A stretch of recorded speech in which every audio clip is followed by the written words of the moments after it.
Hi, mochas. Hello. So, today we are going to be talking about how to get clarity and how to ask the right questions. I'm going to give y'all a moment to hop in before we get started with today's chat. I'm also going to pull up some of my notes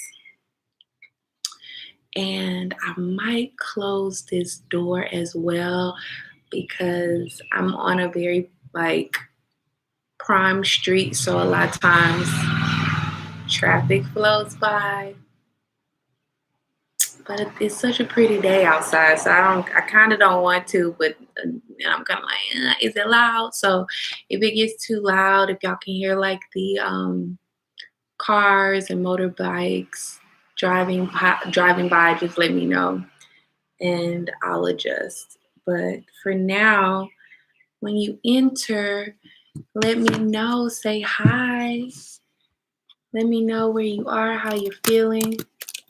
And let me shout out Alice. Alice, I just want to say thank you so much for always supporting me.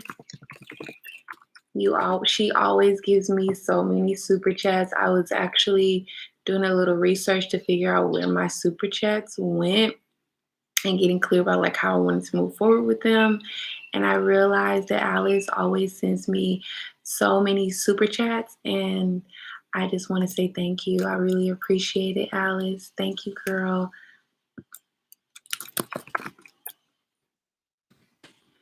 Thank you for so much for always supporting me.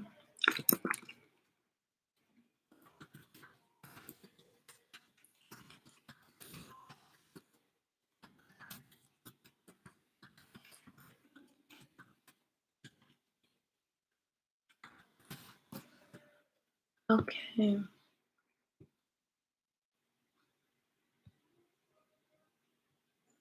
Yeah, I just want to put a little message in for Alice. Whenever she gets here, I'm going to give us until about the 3-minute mark, and then I'm going to jump on in. I'm really excited because this topic is very interesting. How I came up with it is very interesting. So, yeah. So let me give y'all a little update. I'm still in Koh Samui at the moment. I'm processing. I know what I want to do next. I'm not going to drop that in just yet, but I'm clear about what I want to do next.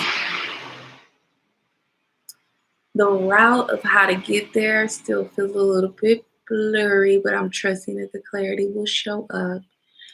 And honey, I'm just affirming the process and the trust of the process, because I feel like so many times we get confused and we just don't have the full picture that God has for our journey. And with that lack of information, sometimes we get nervous or depressed.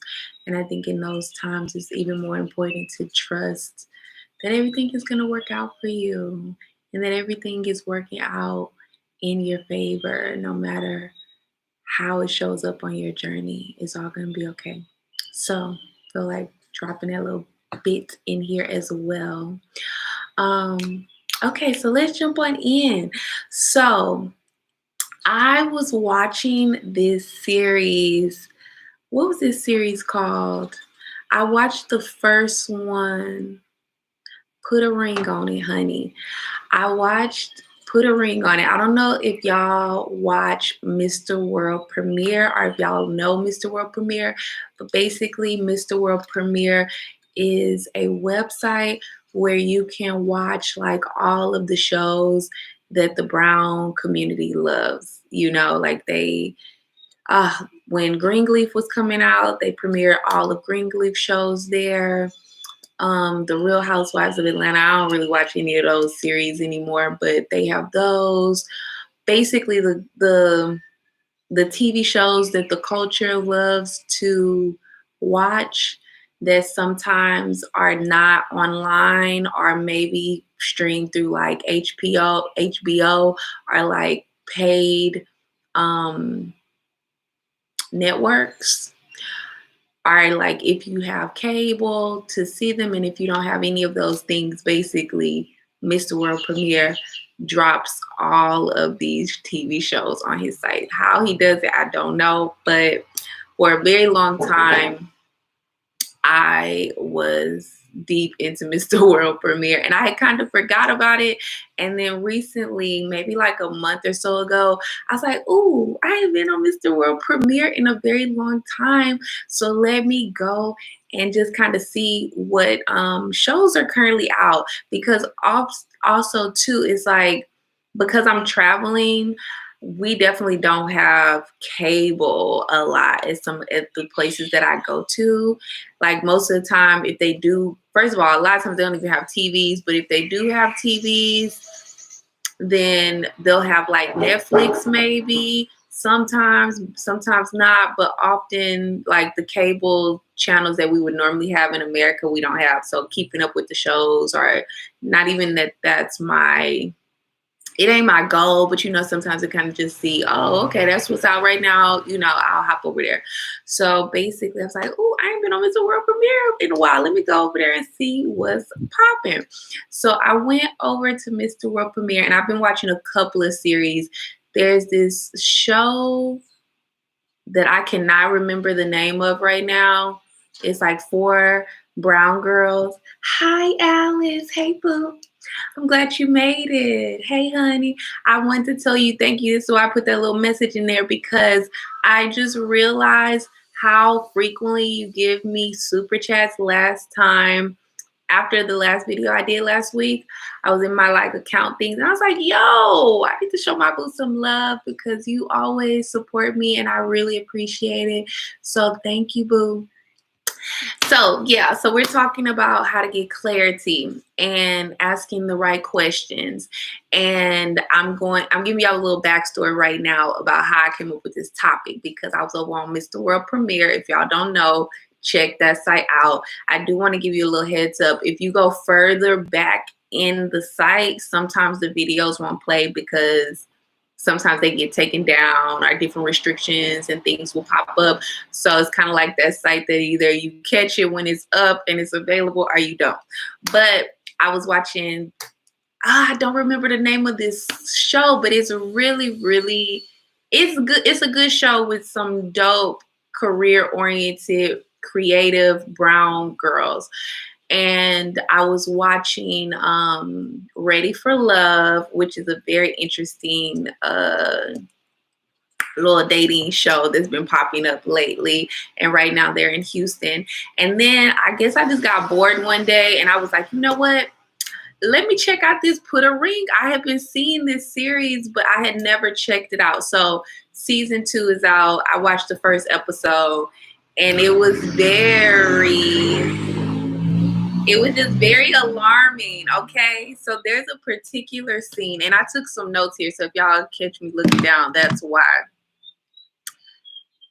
So it was a particular scene. So let me give y'all a little backstory about Put a Ring on It, okay? Because I know this is a dating show, but I really believe that getting clarity by asking questions is something that's important for all your relationships. And I think it does us such a disservice when we literally put all this effort in to, find a significant other. And sometimes we put a lot of effort in and we still don't be getting the right answers. Sometimes we put a lot of effort in and we still be resting in, destitute is coming to my mind, but that's not the word I wanted to use. I wanted to use desperation, or just this like choose me mentality. And it's like, honey, you're the prize. You need to choose yourself and move accordingly. Okay. Like there's no need to be out here chasing a man. Like, no, it ain't cute. It ain't cute at all. We ain't doing that. So basically, what's happening in this series, if for anyone who hasn't watched it, is basically It's four couples, and they've been together for about 3 years. And I find this construct very interesting because I was also watching an old movie called Two Faces of a Mirror. And I want to say, what is that lady's name?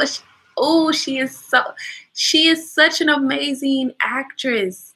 But I'm not. I'm gonna have to look it up. I gotta look it up. Cause y'all need to see this movie. Oh my god, it really gives such a interesting perspective about love and partnership. And yes, this is okay. So it's called The Mirror Has Two Faces. And and this film was done in like 1996. And who is the lady? Barbara Streisand, honey. Barbara Streisand. So I was watching this, and basically she was saying, like, it's a moment in the movie where she's teaching a class, and she's talking about how, like, in these medieval times, these lovers were being cultivated between married people. Like, they were married separately, but they were kind of like interested in people who were in the court. And so they would date. They would still date even though they were married to other people. And basically, honey, it kind of developed into a very unique relationship because it wasn't about sex and it wasn't about marriage. And they were able to kind of feels like a little bit of a soul tie to me, but also, like, they were able to build more passion because they weren't focused on this end game of getting married, and they weren't focused on this end game of having sex with someone. They were actually focused on going deeper and really getting to know a person. And so y'all gotta watch that movie because it's very good. And basically, I was reminded of that movie when I was listening to the beginning of this season of Put a Ring on It, because what I got out of the context was that these four couples have been dating for 3 years, and they felt like the women felt like, they were ready to get married. The men weren't quite ready to get married, and they didn't want to separate, but they were kind of at that crossroad where they're just like, if we're not going to get married, what are we doing? Then we need to leave. And I found it quite interesting that all of them were at this 3-year mark. And it was kind of like, who says that at that mark, that is the timing when you should be married? I mean, yeah, some people may get married within that time frame, but I feel like, there's so much emphasis put on the energy of, like, I've been knowing you for like this amount of time, whether that's 3 years or longer, and people feeling entitled to the access of marriage to you, or the access of having you as their significant other, like that type of commitment. And I feel like just because you've been knowing somebody for 3 years or longer does not mean that you really know them. Just because you've been knowing somebody for all of this time does not mean that that's really the person that you're supposed to be with. And I just feel like a lot of times there is this mentality of this end game of, like, I just want to be married, or all this kind of shit that goes on around, I almost want to say around women, but I feel like it's not, it's a social construct, I feel like, that's very much damaging. So I realized, I was like, yo, this is wild. I was like, this is wild that all these women think that they should be married at this time. And it obviously seems like they don't really know their mates. Or, the men were saying, most of them were saying valid things about, one of them kind of felt like he wanted to still build himself up. He wanted to get more stable in his finances so he could actually support the household. Some of them kind of sounded like they was playing games. And then a couple of them just kind of sounded like, oh, Alice, thank you, girl. A couple of them just sounded like they were in this energy of just not sure, just not sure if they want to take that next step with that particular woman. Like they obviously had some concerns that they didn't feel comfortable talking about. So the way that episode 2 went was basically, this was put a ring on it, is an opportunity for them to go through a period of time where they explore their options so they can kind of see, is the grass greener on the other end. And then also during that process, because when people start dating other people while they're dating you, it's like things surface. So it kind of gave them opportunity to really see, like who their mate is, what's really going on, all these things, and so some things was surfacing, okay? Some things was surfacing. And baby, on one of the dates, so there was a particular date that this one guy went on, and the thing about it is there is a relationship coach that they have. I do not remember her name right now, but she basically picks everyone's dates. So she's the one who decides who goes on what date with who and who's compatible with who. And she basically picks based off of who she thinks is going to be good for them, not based off of what they want, but based off of what they need.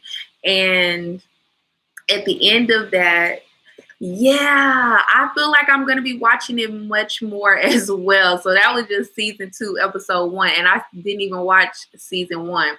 So basically, after each week, so the first episode, it was the men's turn to go on a date. So they went on a date first. After that, I want to say episode 2 is when the girls are going to go on a date or meet their potential mates or whatnot.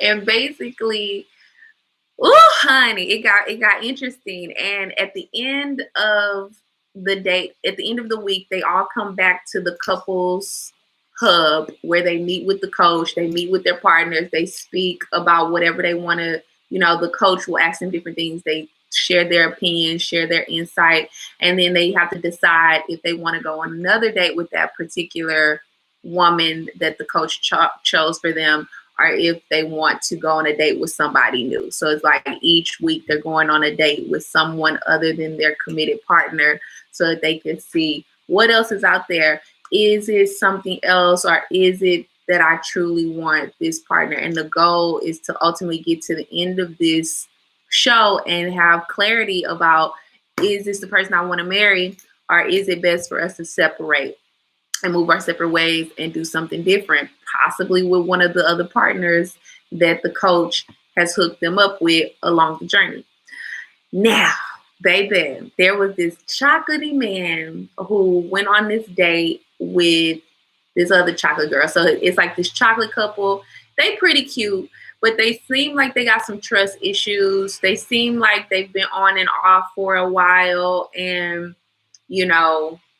things a little rocky in their trust. It seems like he really, I almost want to say he really like her. I could see him probably saying that he loved her, and she probably saying that she loved him too. But it feels like they've been kind of going on and off for a very long time. So I don't feel like they've actually really built up their trust in a way that makes either one of them feel safe. And I think that's part of the reason of why, hey, honey bun, hey, girl. I think that's part of the reason why the man the guy has been on like the fence about marrying her.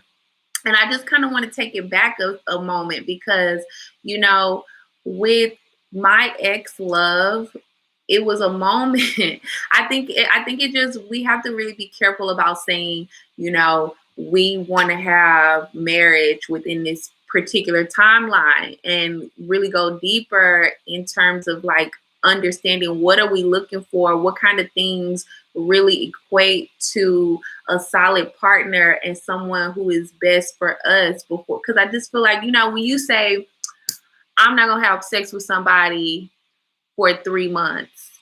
It's like, you remember back in the day when that was kind of a thing where women were trying to use that as a calculation system for men being solid men or men being worthy of having their goodies. And a lot of times, eventually the men got hip to it and realized, oh, she just want to hold down for 90 days. Ah, shit. Okay, yeah. I could play the game for 90 days and then get the goodies and then do what the fuck they want to do. And it's like these little calculation systems, I think it just is a reminder to check the calculation systems that you're using to get clear about who is for you, because a lot of these calculation systems are not working, boo. And a lot of these calculation systems are just really doing you a disservice. And it's like, I think it's interesting that we're talking a lot about men and the opposite sex, but I don't feel like it's just with the opposite sex. I feel like these are concepts that goes with all of your relationships, because it's like, when you met a new friend, when was the last time that you really sat down and asked them clarity questions? And before you just jumped into a friendship, did you ask them like, okay, well, what's your love language? What you got going on for yourself? What do you need? Like, have you really taken that step? And I feel like a lot of times people don't. I mean, I know that in the past I haven't. I know that in the past I jumped into all kinds of relationships. It wasn't just intimate relationships. It's like all of the relationships across the board. And this is kind of like an arena that I am growing in right now, because y'all know, like for 2020, for 2019 and 2020, I had a lot of relationship deaths. And it was a very painful year for me. Hi, Pam. It was very, very painful. And, it was like a lot of people who I put in positions of access to me and put in a position of priority where it was like I was prioritizing them, but they were not prioritizing me. I was giving them so much of my energy, but they weren't giving me back anything mutual or genuine. And then, these like, excuse me, these like, honey, hold on a second. It was these moments where I was having, people were like leaving my life in a way that kind of rocked my value system. Okay. And I was very shocked. I was very, very shocked, because these were people that were important to me. These were people that I thought I was important to them. And the way that they were doing it just felt very inconsiderate to all parties involved. And it felt like it was a lot of unclarified stories happening in their head without them taking the time to tap in with me to say, okay, well, look, this is what's going on with me. And is this going on with you? Or this is what I'm telling myself. Is this actually true? And, I was really, really hurt by it. And it's no age number here, because it's like I have women who were way older than me who were doing these things, who were, exiting my life in these ways that felt very traumatic to me. And I had women who were like in my age range who were also doing this. And I just feel like I'm starting to see relationships differently. Okay. I'm starting to see relationships as on the same playing field. Like all the relationships need to be taken in a different aspect where we take them from the jump, getting more clarity, and really choosing if someone should be in our life versus just jumping on in because somebody wants access to us. And I'm just realizing that it don't matter how long you know somebody. You could have known someone for 5 years and that person still not be the motherfucker that's meant to be in your life. You could have been knowing somebody since kindergarten, and that still does not mean that that person is good for you. That still does not mean that this person is loyal to you. I know sometimes people like to use that time frame as like, well, we've been knowing each other since kindergarten, so this is my boy or this is my girl and this is my bestie. Honey, your only bestie is yourself, your ancestors, and God. Okay, that's how I look at it now.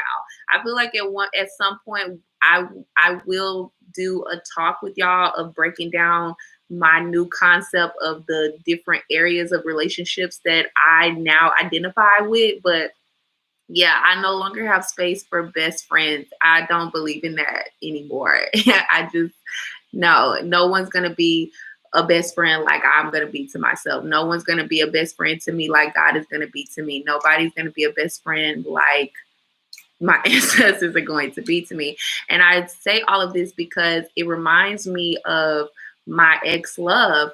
When my last ex, when we were going through our trust breakdown, I was having issues expressing myself in calm manners because I was triggered, and I was angry and I felt betrayed and I felt all of these emotions that were also attached to childhood trauma.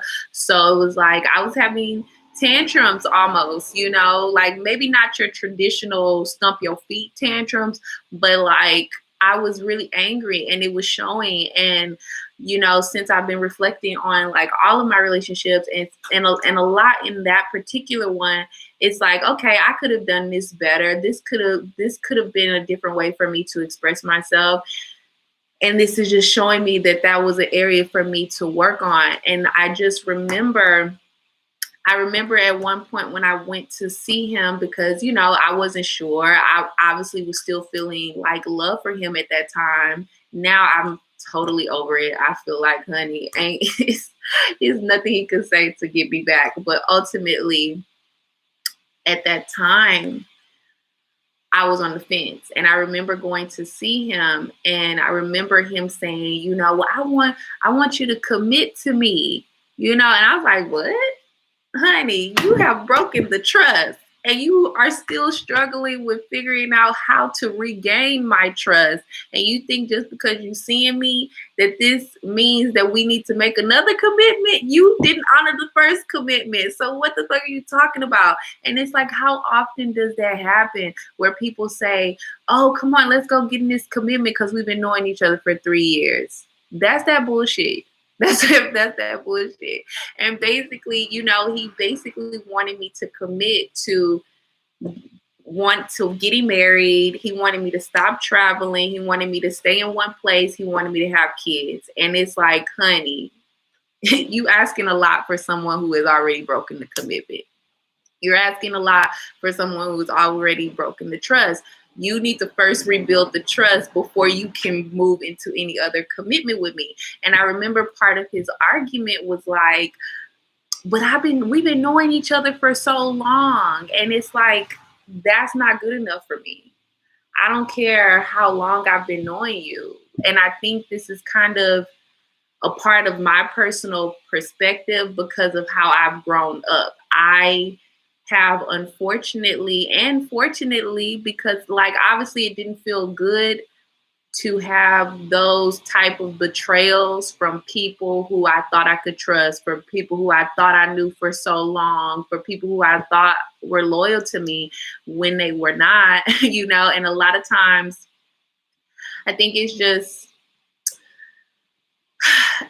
it seems like a simple calculation. It seems like a simple calculation of, if I've been knowing you for a long time, 3 weeks, 3 years, 6 years or plus, then I can trust you. And that is not always the case. It's just not always the case. And it's not an accurate calculation for loyalty, for trust, for honor, for respect, for the basic things that are important to having a successful relationship. And I'm not an expert, okay? I'm just learning and I am processing and I'm in a space of just restructuring how I view relationships, because I'm tired of the fuck shit.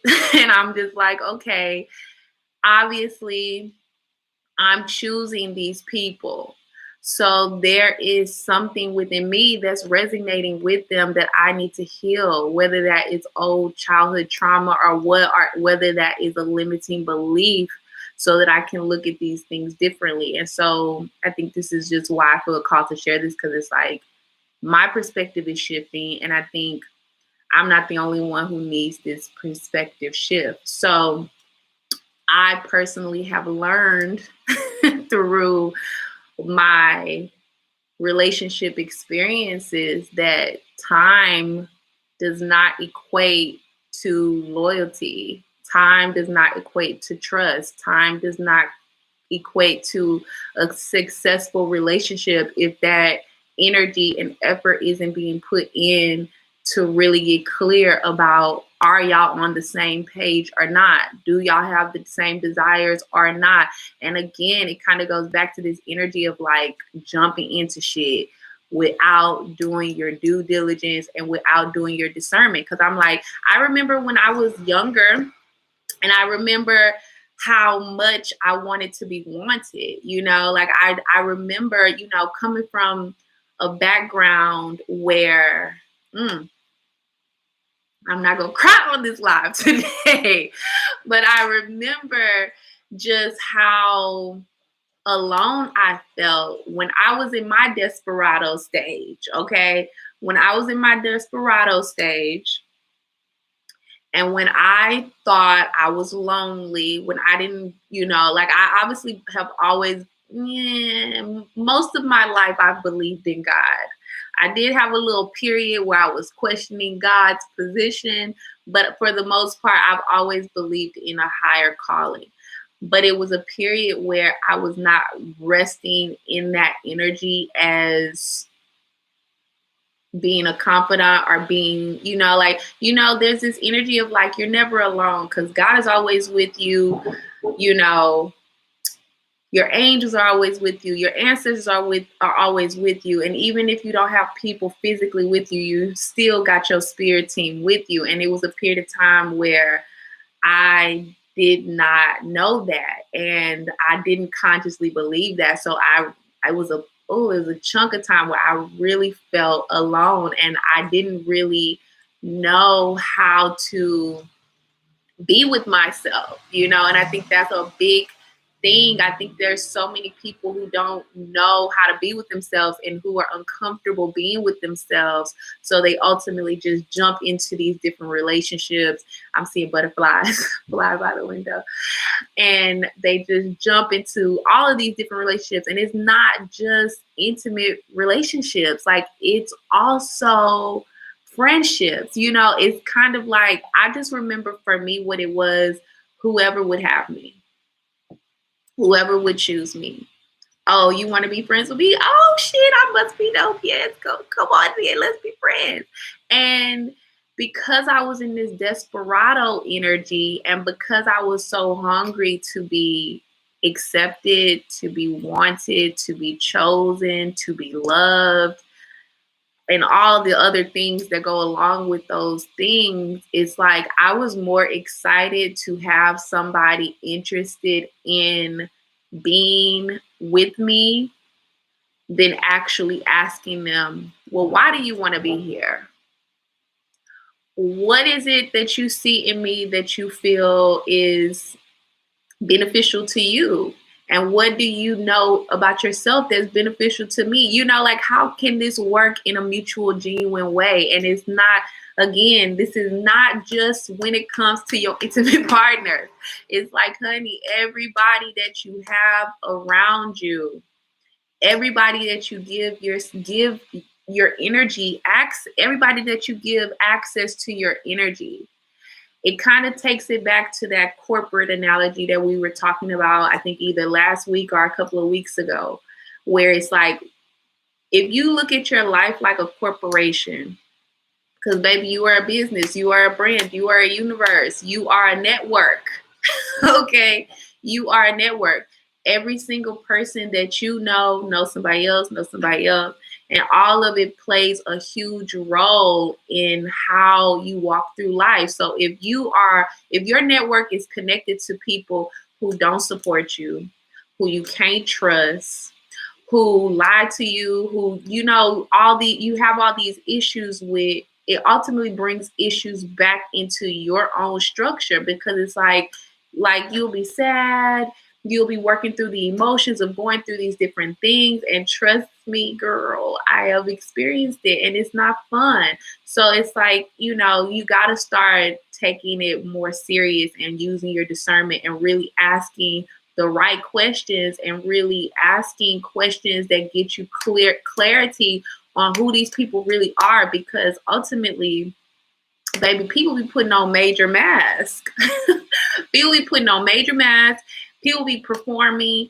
People be doing a lot of things to hide who they truly are. And it goes back to that energy of acceptance. It's like, if they weren't accepted in their family, then they want other people to accept them. And I feel like that goes back to people performing and people not feeling comfortable asking questions. And I personally feel,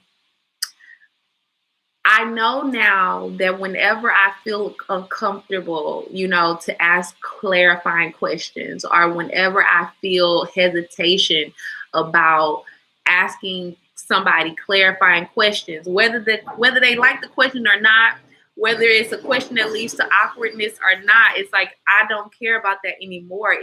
It's important for me to get the truth. And ultimately, I feel like when I hesitate in asking questions, it's a red flag. It's like, why am I feeling hesitant? Why am I feeling scared to ask this person questions? And so I now look at relationships very different. It's like, honey, I'm interviewing everybody. Okay. I'm interviewing everybody, and I'm making my boundaries known, and I'm tapping in.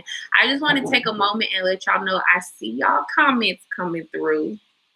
I will have a moment where I tap in with these comments. I know I normally kind of go back and forth between the comments and the points that we're making, but feel free to continue to drop your comments, and I'll tap in with the comments in right timing. Okay. So, honey, ooh. Yeah. I'm interviewing everybody now. Nobody just sliding up in my life anymore. It's a no for me. It's like, no, it's a no for me. So, and I feel like it's kind of like an interesting place that I'm in, because obviously, a lot of people have left my life, and I wish them well. I look at it as they were not meant to go to the altitude where I'm going. They have their own journey, and it's okay. At any point, anybody can choose to hop off the ride. It is okay. But I feel like it kind of comes back to me choosing who can ride the ride. And I'm just like, I know that there was a lot of times that I just let people slide on up on my ride of life without asking them anything. Okay, without really asking them anything. And sometimes you meet these new people and somebody say, oh, I know this person, they connect you and all this kind of stuff. But it's like, it's sometimes just this excitement of meeting someone new, and this excitement of having someone interested in you or accepting you or choosing you, where we oftentimes don't do our own due diligence. And again, let's take this back to that corporate analogy, honey. What corporation finna just let somebody slide up in there who is not qualified for the position? And I'm now looking at it like very differently. Like, y'all know, I don't subscribe or resonate with best friends anymore. I don't even subscribe or resonate with the word friend anymore. I have whole new titles that I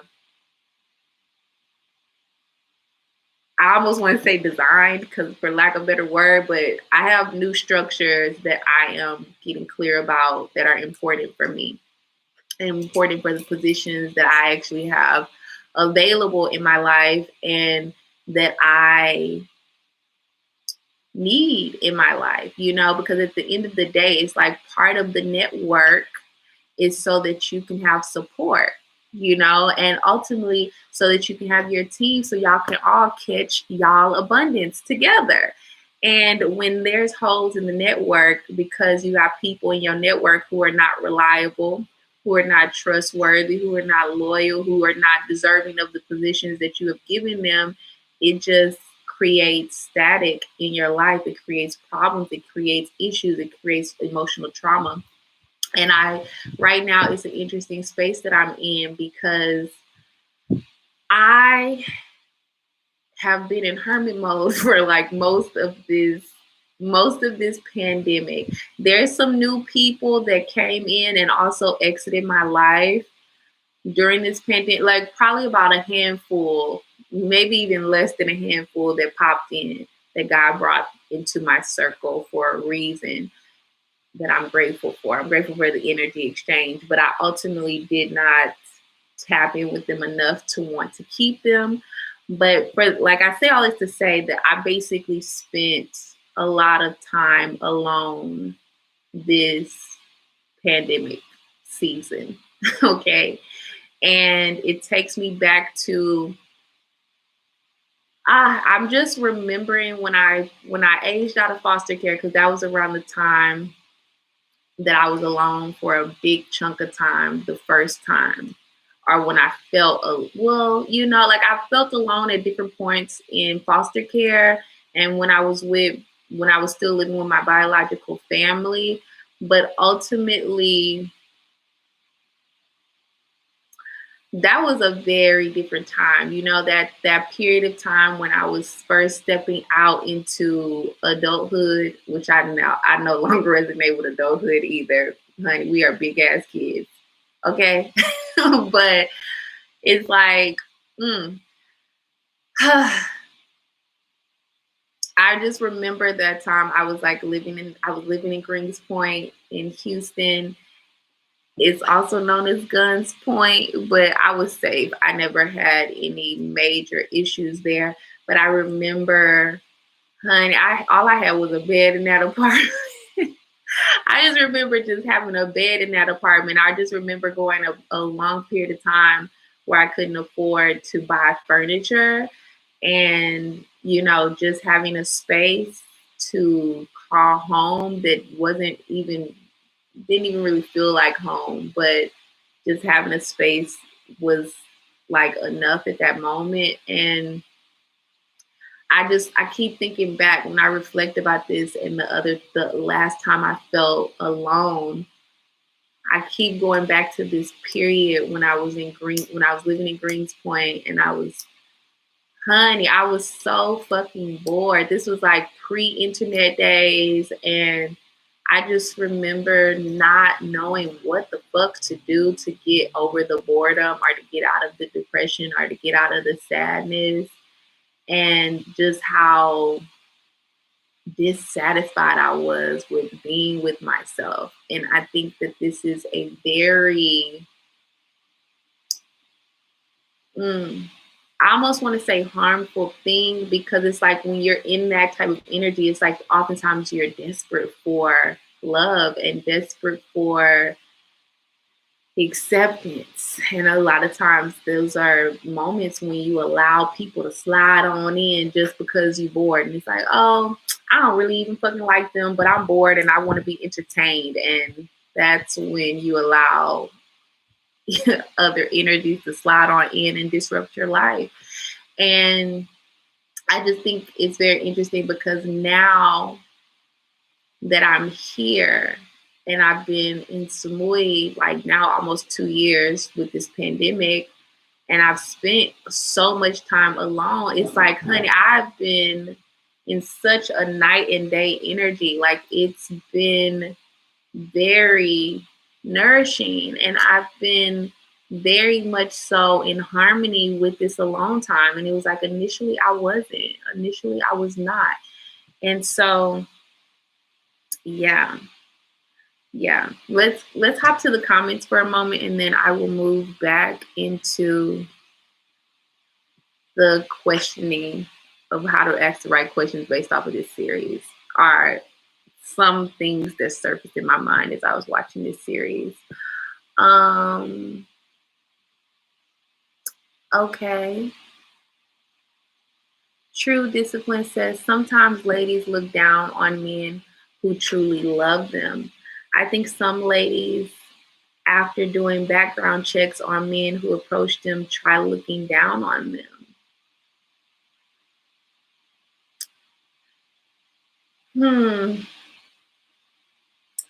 I think it's interesting about the background checks that well, wait, you put two comments. Hold up. Love in reality, love in reality, it doesn't mean where someone comes from. I met a lady who I truly love, but she just turned down on me because I'm from Africa, from Ghana. Mm, I think it's interesting that you're saying that women are looking down on men. On one end, I don't feel like I can deny this because I recently had a reflective moment where I realized it wasn't that I was looking down. And I think that's kind of where I'm having this disharmony with your comment about the looking down, because I think in actuality, feminine energy wants to feel safe, right? And I feel like it comes down to whatever type of safety they need, whether they're looking for financial safety, whether they're looking for emotional safety, whatever type of safety they're looking for. I think it comes down to them choosing, can you provide safety in that manner? And I was reflecting recently about my last love, my ex-love. I was reflecting on two ex-loves of mine. My last one and my first one. My very, very first ex-love and my very last ex-love. And I was reflecting on how I judged them and how I had made some assumptions about them, none of which I had acted on. None of which, well, with my first ex-love, some of those assumptions definitely escalated to leading to me leaving him or me like breaking things off with him. But my last ex-love, honey, I gave him so many chances. Oh, I ain't never gave a nigga so many chances in my fucking life.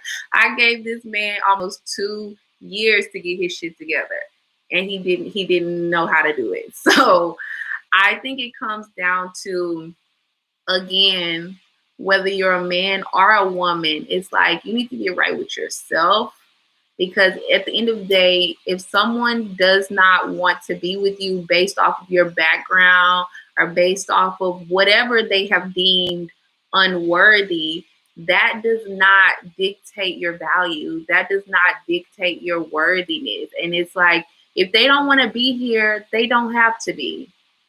It is a choice on both ends. It's their choice if they want to be with you, and it's your choice if you want to give them access. And if they say, oh, I don't want to be with you, then fine. That's their choice. It's okay.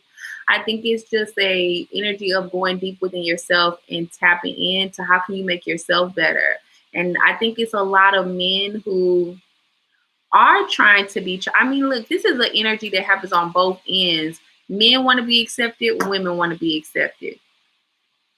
And I think when it comes to a lot of women, what I realized when I was reflecting on these two very distinctive loves, ex-loves, I was just thinking about how similar their energies were. And I remember how some of their feminine energy was surfacing, and it made me feel uncomfortable. And I remember feeling judgmental on the inside, but it wasn't like something that I really voiced to them or really had conversations with them about. Oh, those are my little Thai friends. So what Thai girls? I think what it was that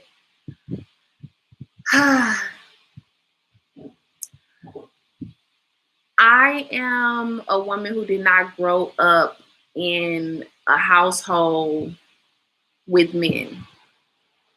My mom, when I did live with my biological mom, we did have men come to our home.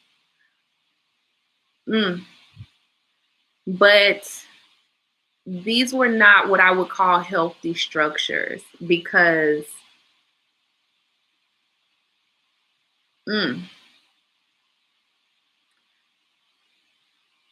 my mom was healing.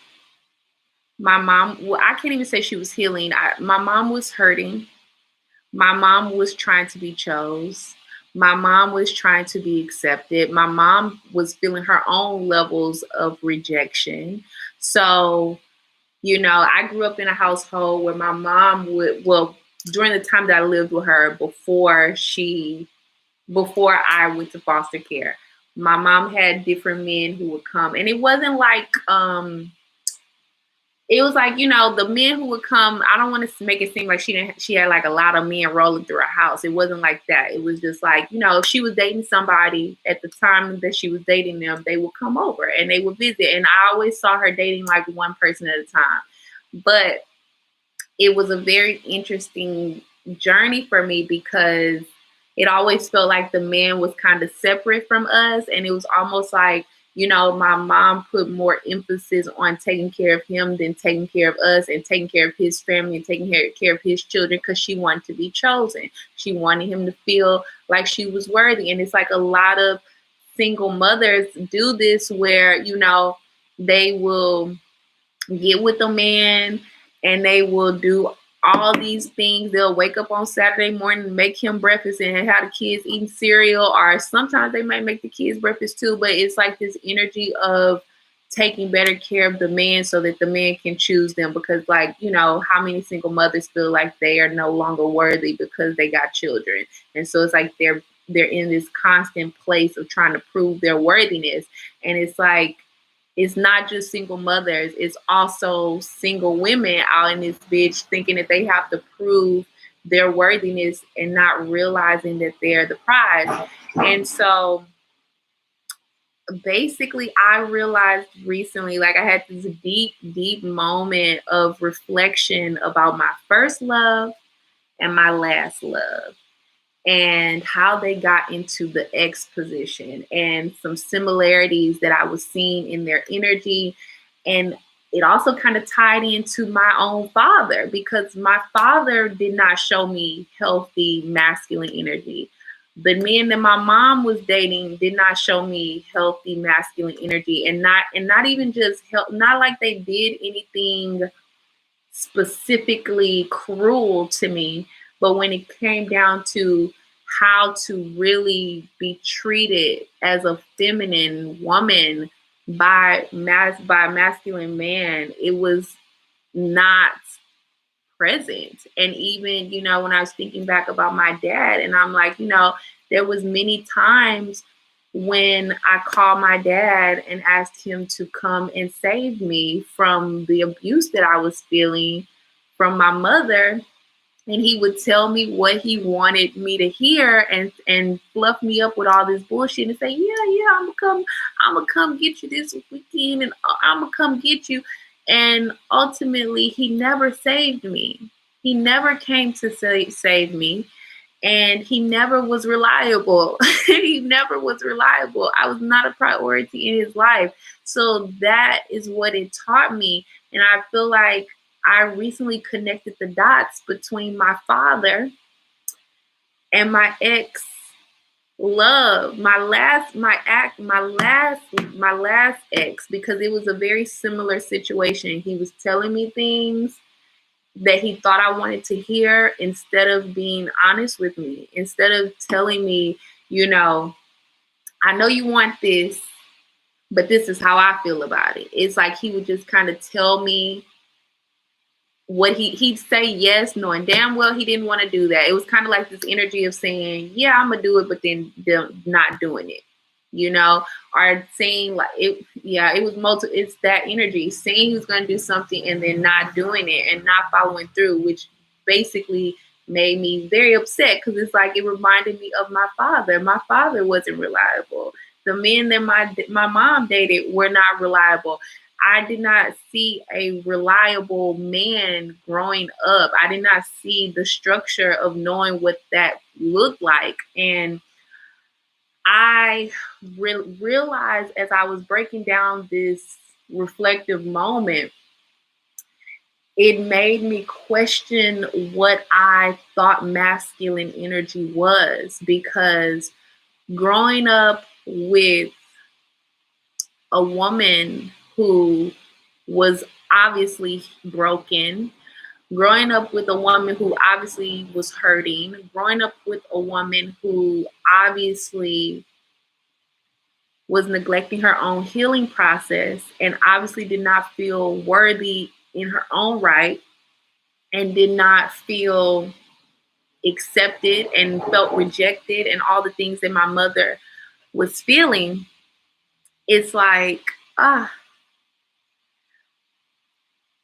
remember seeing how her pain came out. Her pain came out in abuse. She was very abusive and very aggressive. We were scared of her, or at least I was, okay?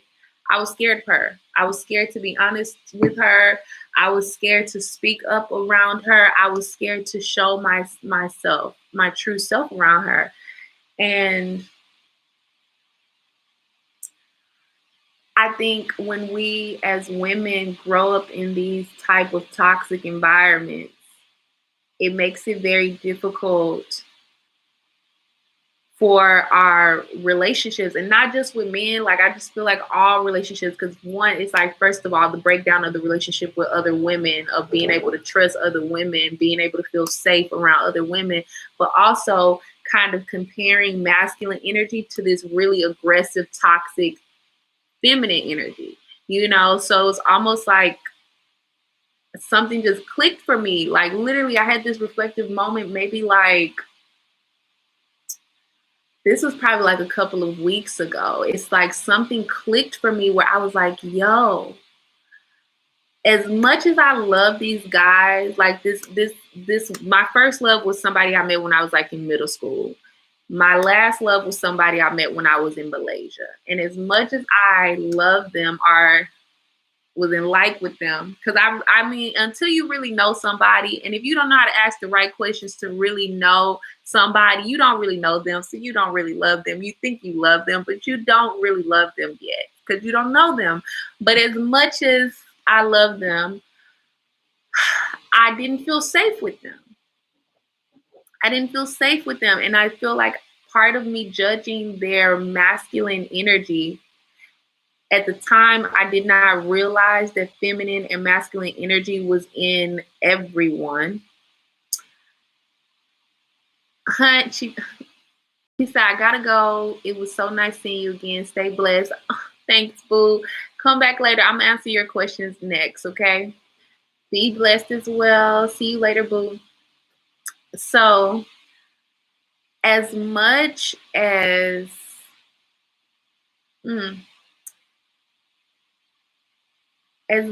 I love them, I didn't realize the breakdown of, bye, Alice. Good night, honey. The replay will be up for anybody who wants to catch it. As much as I love them, I didn't realize that masculine and feminine energy was in everybody at that time. And ultimately, I feel like for me, when I think of safety, I think a lot about financial safety, and I think a lot about physical safety.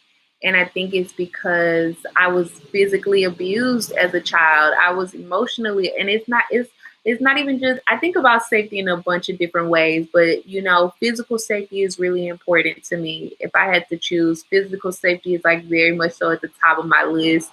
I don't even know if I could really, I feel like financial and emotional safety is kind of like neck and neck, but at the very top of my triangle is physical safety. Is one of the things that I have a zero tolerance about. especially physical abuse, but also, I want to know that like I am safe physically. And, growing up in a house where we have financial instability, where we had physical instability, where we had emotional instability, it's like when I was dating, these elements were coming in. I'm going to go live again next Saturday, and I may try to go live earlier, maybe 10:30, but what time works for y'all? Because I'm thinking this Saturday is going to be the day that I come and go live with y'all. So let me know what time y'all want, me to go live on Saturday. So it's basically my Saturday and it's y'all's Friday night. My Saturday morning, y'all Friday night. That's when I'm going to go live again. So let me know in the comments about the timing that y'all like, and we'll test some things out. So, yeah, I basically made a connection that I was dating men and I was judging their masculinity based off of my mother's aggressiveness. And it was almost like a subconscious energy in me feeling like, okay, he must not be man enough because he's not showing me the same type of aggressiveness. Like, it's like my mom was more aggressive than him. And I think it was a very big aha moment that I had recently, because it's like, how do I really know what the fuck masculine looks like when I did not experience healthy masculine energy growing up? We don't know. Okay, we don't know. So I realized, it just was doing me a huge disservice to be trying to compare healthy masculine energy, even if it was only on a subconscious level, with my mother's toxic, aggressive, feminine energy. And I didn't even realize that I was making that type of connection until recently. And I think when it comes down to your question about these women turning you down, I honestly, I realize like we take a lot of things personally that don't need to be taken personally. And we make a lot of things that are outside of ourselves validations for ourselves. And we use these things as value systems and, acceptance systems. And at the end of the day, I think it just goes back to what I said. If they don't want you, fuck them. If they don't see your value, fuck them. And realize that, like, and not like fuck them and like, you got to wish them bad, but it's like, if you don't see the value and the sunshine right here in your face, that's fine.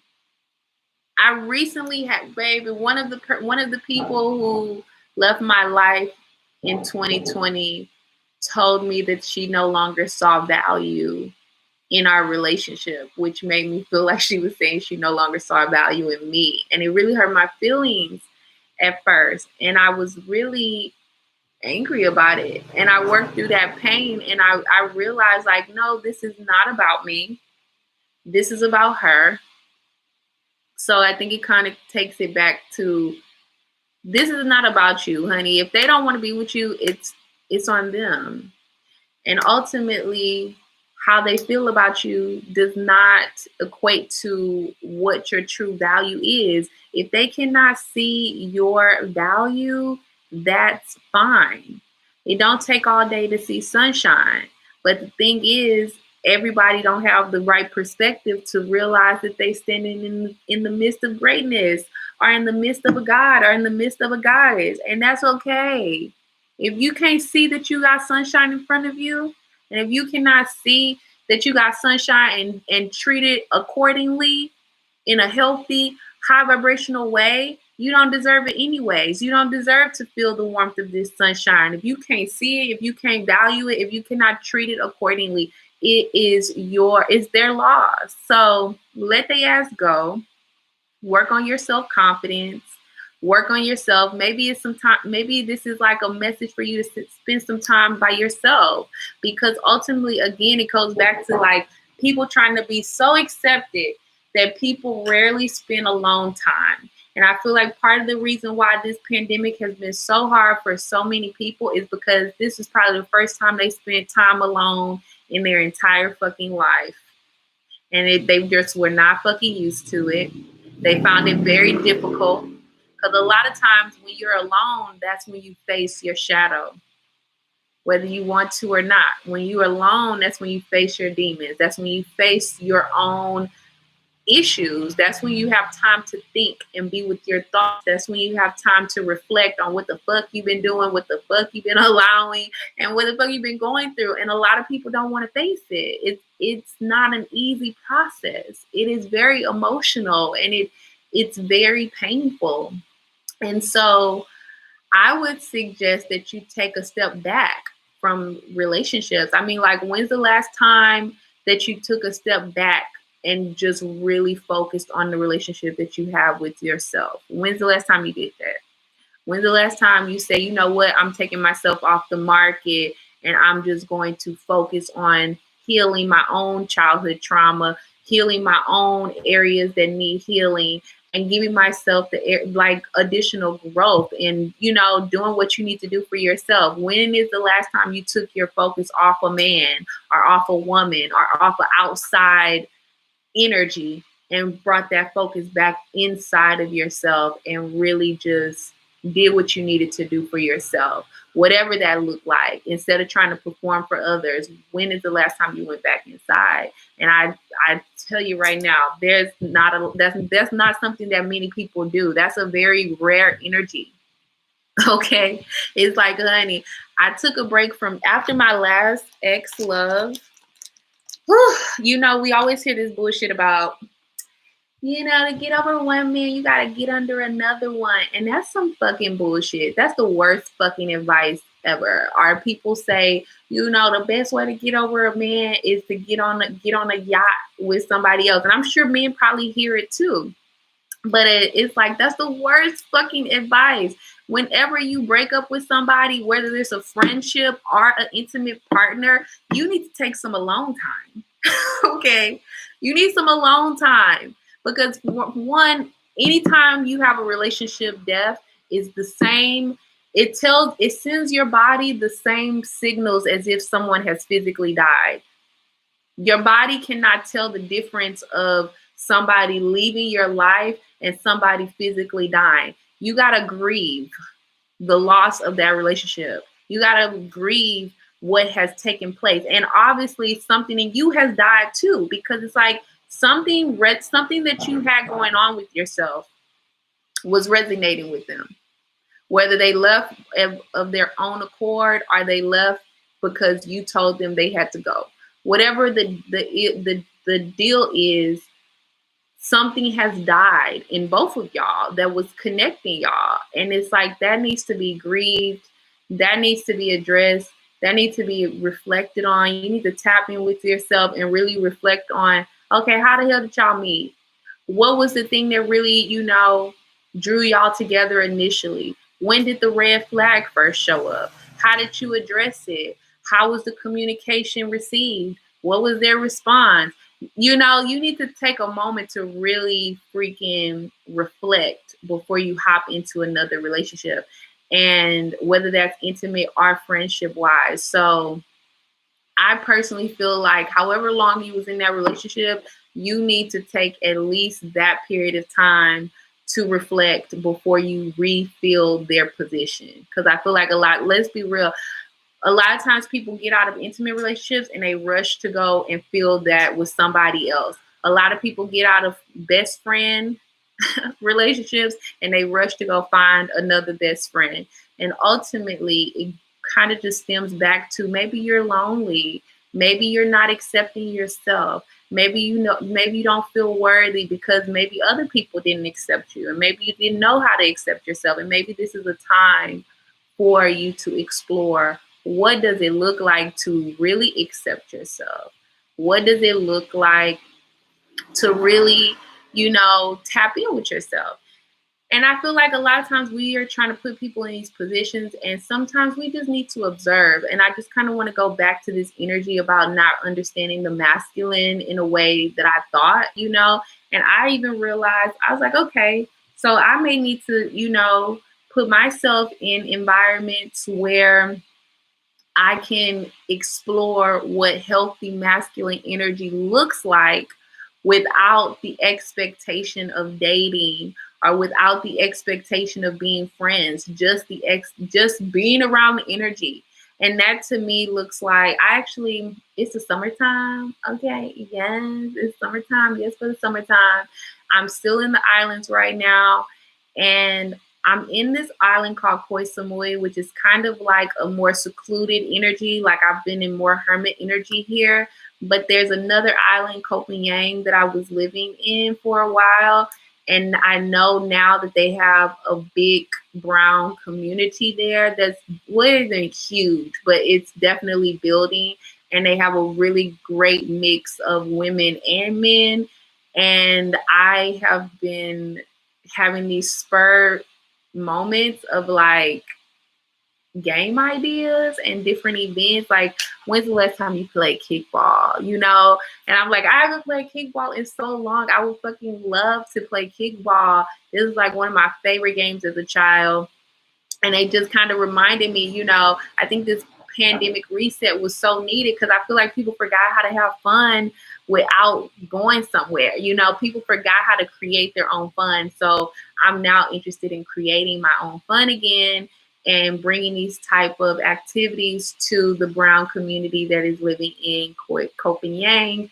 And I know that I don't know if these men are healthy, but I feel like I want to at least put myself in a healthy environment where I can observe masculine energy more. Because again, it's like if you didn't grow up in a house with a lot of women, you can't be assuming what you think women are like. And if you didn't grow up in a household with men or even a lot of healthy men, you can't be assuming what you think healthy men look like. And I think it goes back to, even with racism, it's the same shit on a different fold, because it's like, how many Caucasian people did not grow up with brown people in their house or in their environment or in their neighborhood, but they assume what they think brown people are like. It's very inaccurate, and it very much so does everybody a disservice. So take your time to step out of your comfort zone and put yourself in environments where you can experience new energy, even if you got to create it yourself. Okay. And there was something else. And honey, yeah, you said people look down on, some women look down on men who truly love them. It comes back, honey. Do you truly love yourself? Because it's like, why are you choosing women who look down on you? You need to love yourself. And it sounds like you're kind of trying to put this on other women and it's not about them. It's about you. You're choosing these women. Why? Why are you choosing these women? Why are you not giving yourself this type of love? Because again, these are not the only women in the world. These are not the only men in the world. It's just you're drawing in the women who don't want you. Or you're drawing in the women who look down on you. Or you're drawing in the women who don't accept you. But why? Do you accept yourself?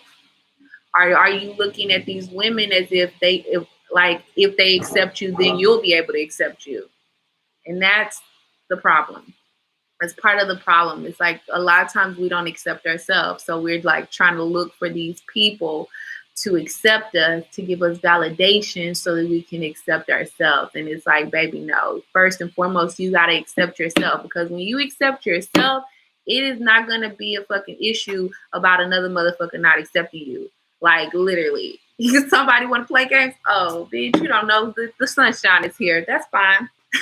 Just like the sunshine knows when to come, sunshine knows when to leave. So, yeah, I get that, the value system of men is very fucked up. The value system of how society sees men and women is very fucked up. But I feel like, again, we got to take our power back. Got to love ourselves. We got to get clear about how we value ourselves, because it's like, if you know your value, You are not going to let some random ass woman or random ass man come in and devalue you. And you're not even going to put up with their shit. It's like, honey, you don't see the sunshine is here? Oh, okay. Like, love yourself, boo. Love yourself. Now, my boo, Stellaris, I feel she said, I've heard it said so often, what you want wants you. The right person will want you. But it's, again, I think it comes back down to sometimes we have a lot of built up trauma and a lot of built up limiting beliefs. And so we may be consciously saying, I want somebody reliable. Like, even if we take my own situation, for example, it's like, honest, like on a conscious level, I'm telling the universe, I want a reliable man. And it's not even just a reliable man. I want reliable people in my life. I want people I can trust. I want people who are genuine, who have a mutual interest in helping me as much as I help them, and on a subconscious level, based off of some of the recent reflective moments that I've been having, it's like, okay, obviously on a subconscious level, I learned other things in the toxic environments that I grew up in. So subconsciously, I have been putting out a different order, because ultimately, when I think about reliability, honey, it's very rare. It's been a very rare energy for me to have reliable people. Excuse me. I'm not going to say I almost dare to say I've never had this, but I don't think that's really true. I feel like I have had people who have shown up for me, but it's like that consistent, reliable energy is something that I desire. But it kind of takes me back to our conversation last week about familiar energy, because I am not familiar with reliable energy. I don't know what it looks like. I feel like I kind of feel like I know what it looks like, or what it should look like, but honestly, reliable energy is foreign to me. And it's like, I do remember a time, it's like, I can't even say that have been this energy, because I remember when I was growing up, I was very much so a loyal, reliable person. If I said I was going to do something, I meant it, right? But then, as I walked through the earlier years of my journey, I was very hurt.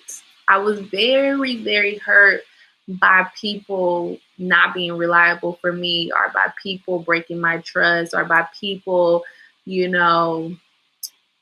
betraying me and hurting me. And ultimately, I ended up getting I ultimately ended up getting really jaded.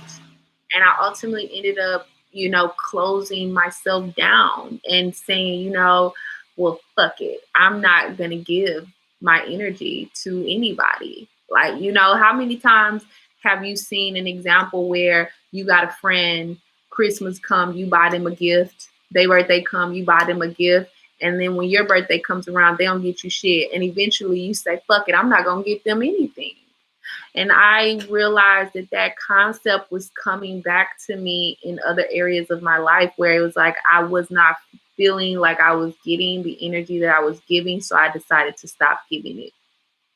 And that again does ourselves a disservice, because it comes down to, why are you giving this energy in the first place? Are you giving love and reliability and respect and loyalty because it is a gift?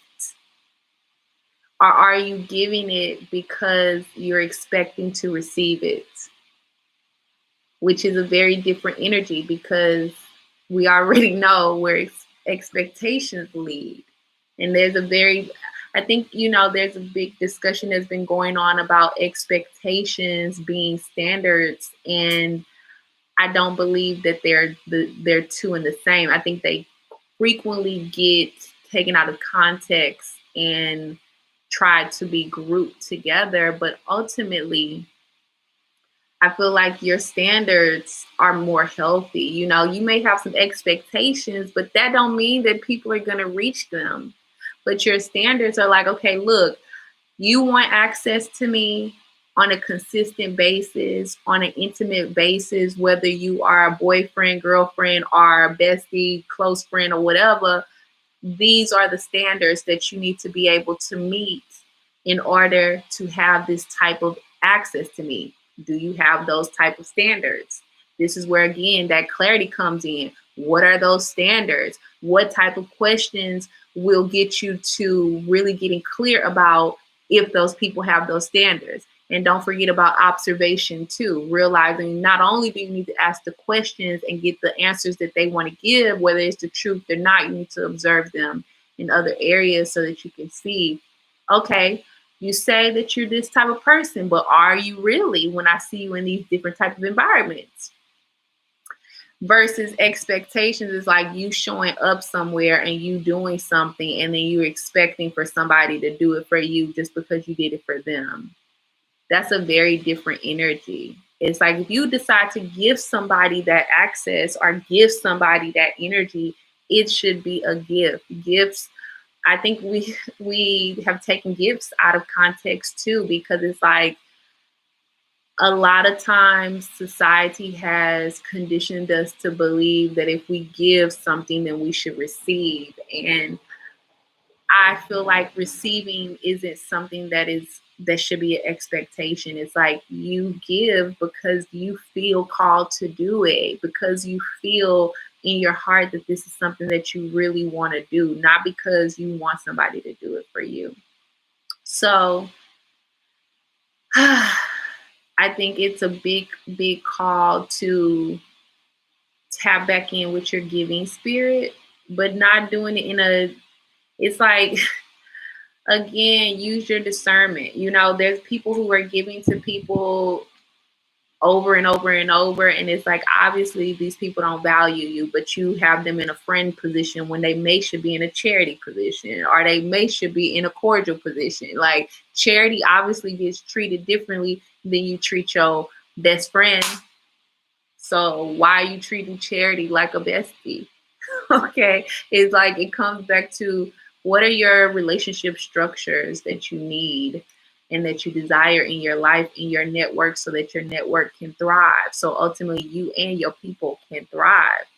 So, yeah, I think when we think about what we want, it also comes down to what we give. What we give, we will receive. So, give more genuinely. Give more grace, give more love, give more peace, give more reliability. And it doesn't really matter what they give you back in terms of, expectation. Because it's like if you're not looking at them to place, I think it just takes me back to these structures, because it's like you got to be clear about your own structures. You got to be clear about what positions are available within your company. Okay. Your life is your company. If you look at it on that corporate level and your life is a company and you have a thriving company, right? But you got some openings. What corporation hires people to do positions to do positions without having an interview with them, without tapping in with them, and sometimes without giving them a grace period? There's a lot of corporations who say, okay, I did an interview with you. I asked you a lot of clarifying questions, and you gotta be real about it too. Sometimes the clarification process of the interview is fucked up. Sometimes it's solid, but sometimes it's fucked up. Sometimes you have managers who do their due diligence and really tap in with the candidates and really ask the appropriate questions to get down to the gist of if this person will be a suitable fit for the company culture and for the position. But then, sometimes they don't. So it's like you need to get clear. What is your culture? What's important to you? What do you need?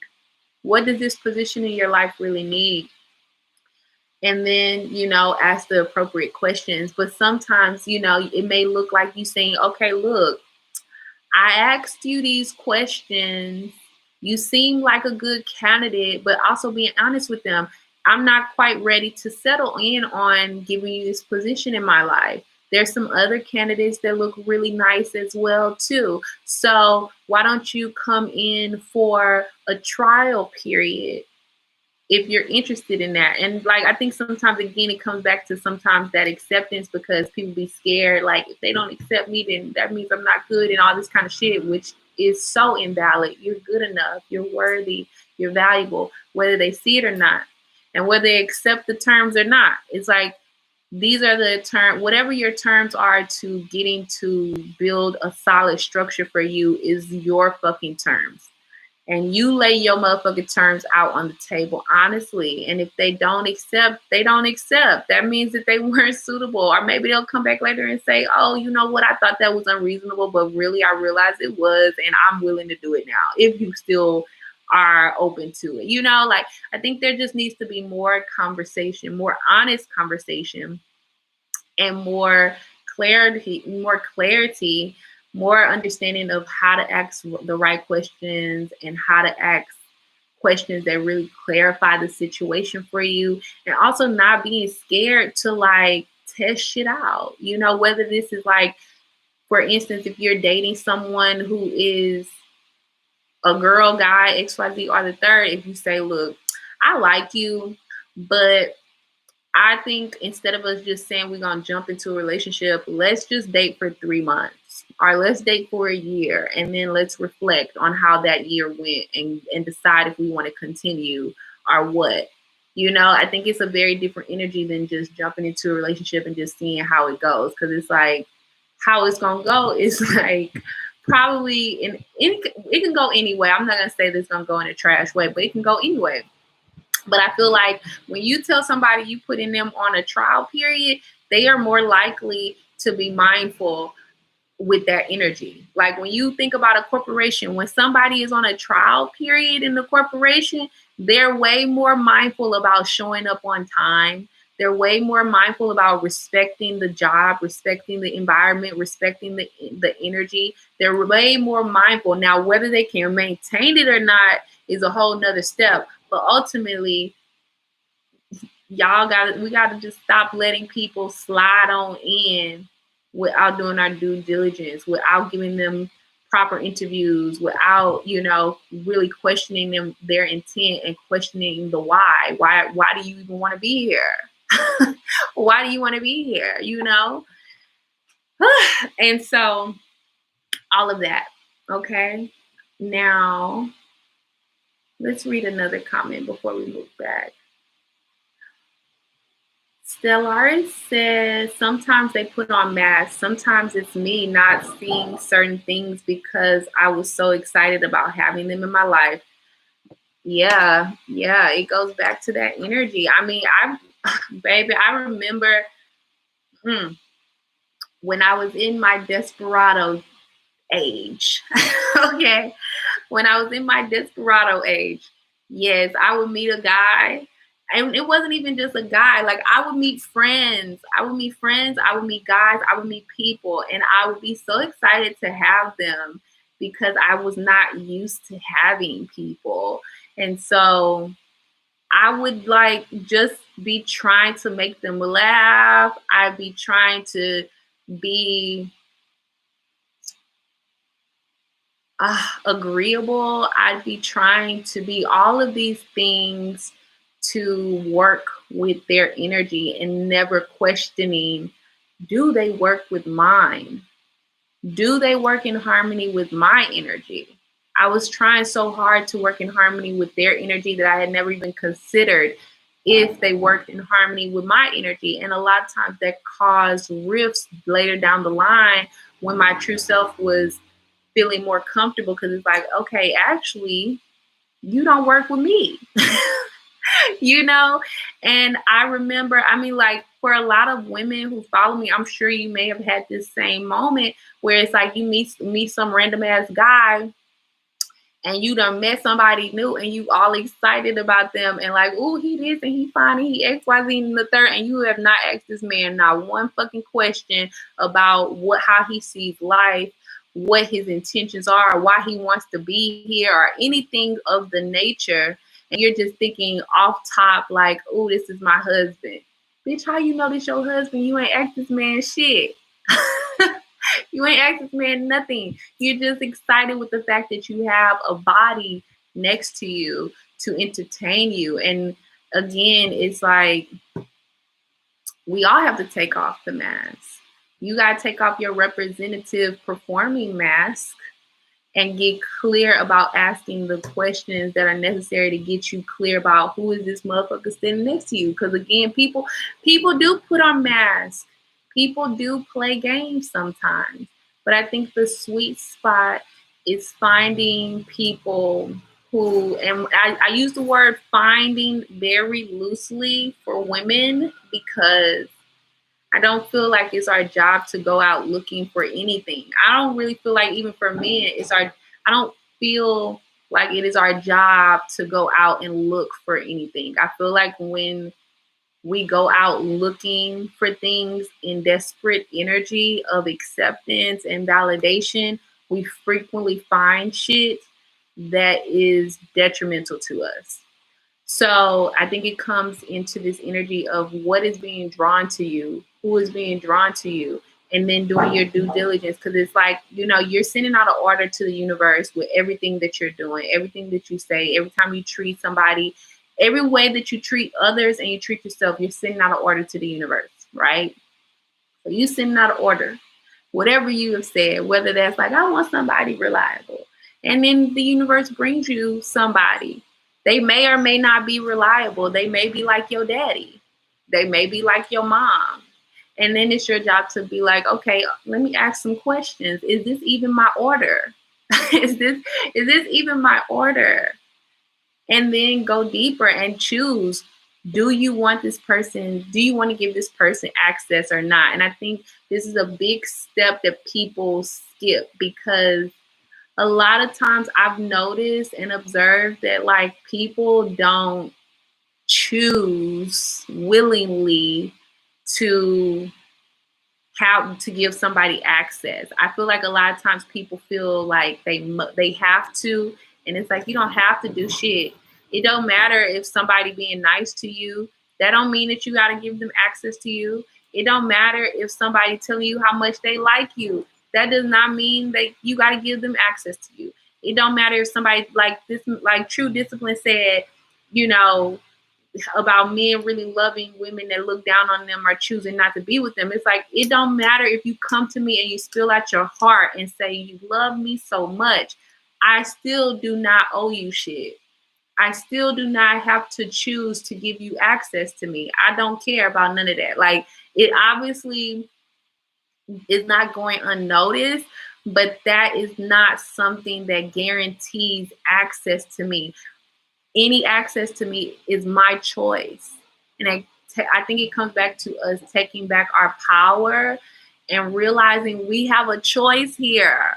We keep giving people access to us without really considering our choice and just saying, oh, they like me, so I'm gonna give them access. Or they seem real nice, I'm gonna give them access. Or, they said they want to be my bestie, or they said they want to be my husband. How many times has a man shown up and said, "Ooh, you gonna be my wife?" Or just all this crazy little shit. People will say anything. None of that is warranted enough to say they have the choice. No, they have a choice to say that, but that doesn't mean that I have to relinquish my choice just because they decided. No one gets to decide for me, is how I feel now. I decide who I'm giving access to. So I think it just comes back to that energy, like, stop getting so excited, stop acting like a fan, it's like that energy of like, when people see Beyonce, I know people be going crazy when they see Beyonce, but does Beyonce give everybody access to her? Hell no. She got a lot of fans who love her. But does she give all of them access to her? Hell no. Beyonce gives them what she wants to give them. She does not give them every aspect of her life. So y'all need to move in a similar energy. It's like y'all letting fans come through and have access to y'all in a way that they are not even qualified. They want a position in your life that they don't even know how to handle, that they don't even know how to treat. And you just gonna give it to them just because they said that they love you? You ain't even asked them if they know what love means to them and how they show love, what their love language is. How did they experience love in the past to even really get clear about, like, do they even realize what healthy love looks like? They're talking about they love me. Did y'all watch Selena? Did y'all watch Selena? This is a classic example of this energy. Nobody really did due diligence on, what was that lady name? Yolanda. Nobody did due diligence on Yolanda. Nobody. As discerning as Selena's family was, nobody did due diligence on Yolanda.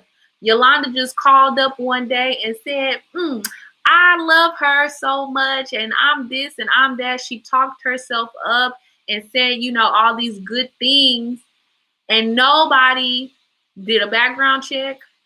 Nobody fact checked what the fuck she was saying. Everybody just believed what she was saying. And they put her in a position that she was not qualified for.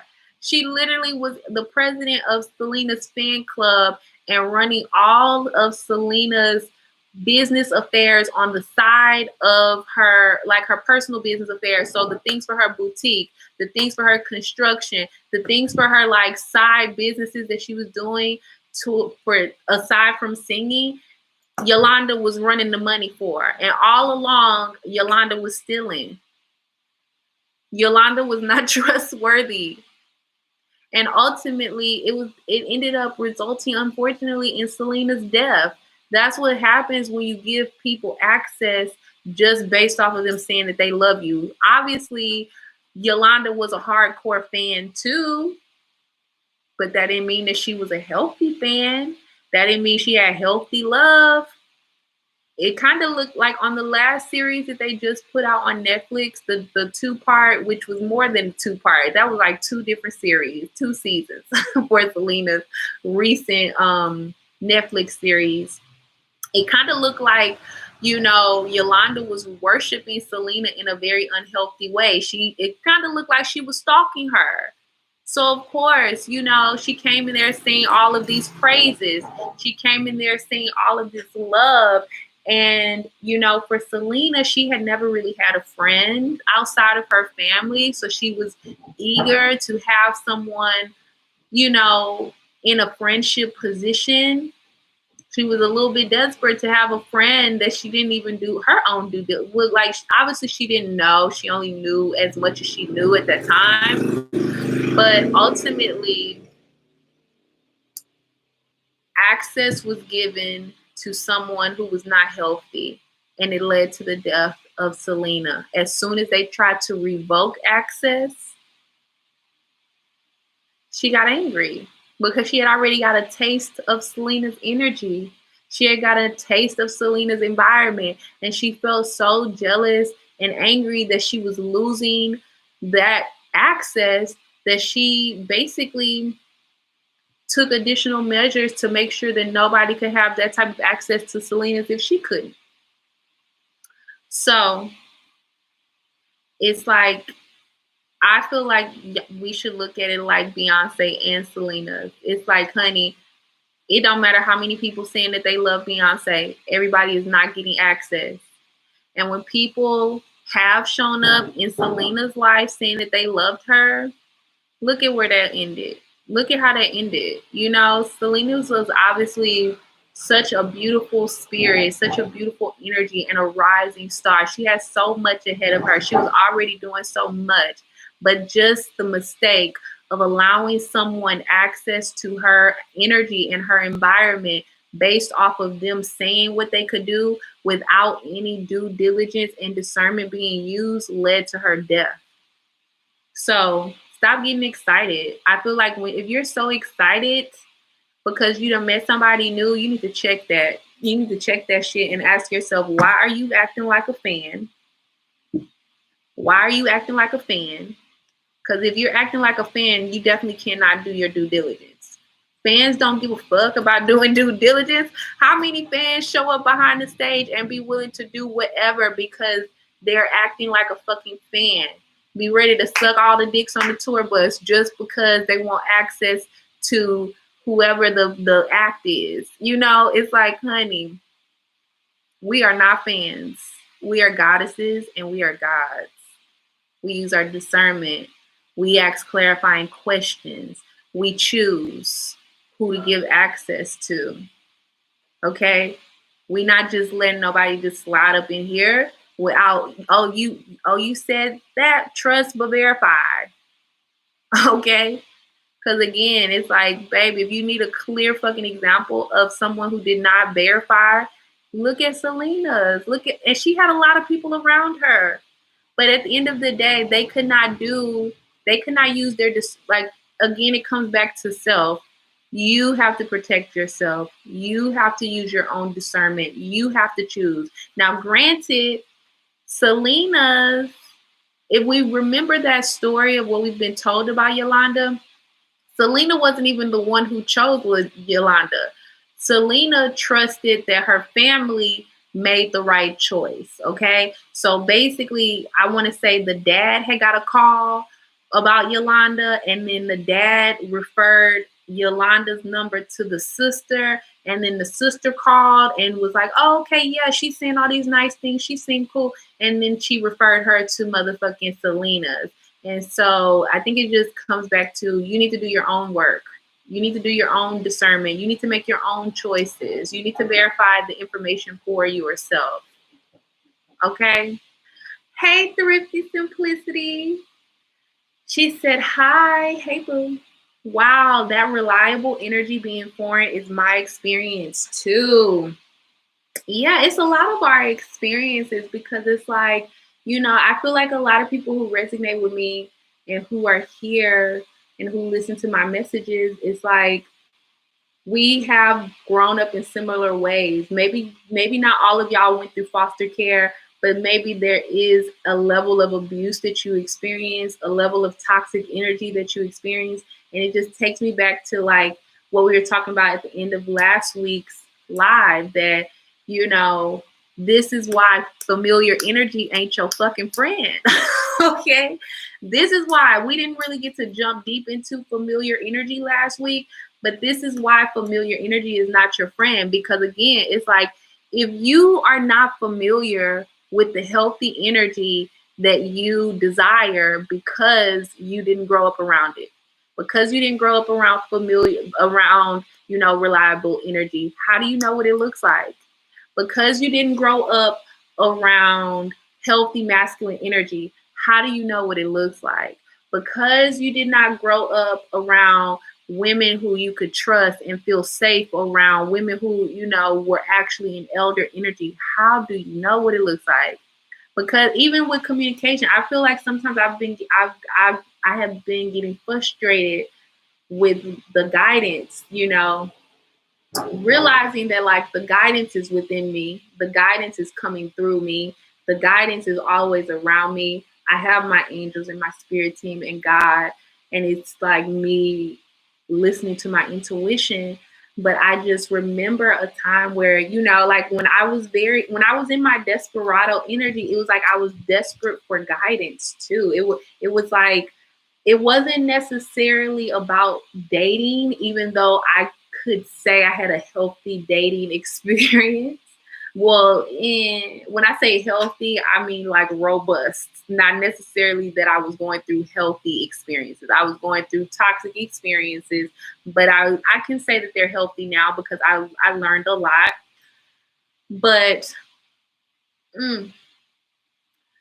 it just feels like there was a big period of time where I was looking for love. I was looking for acceptance. I was looking for value. I was looking for validation. I was looking for, someone to take me under their wing and say, let me mentor you. Let me show you how to do this correctly, because I didn't grow up around women who showed me how to even be like a lot of things that I have learned how to do as a woman.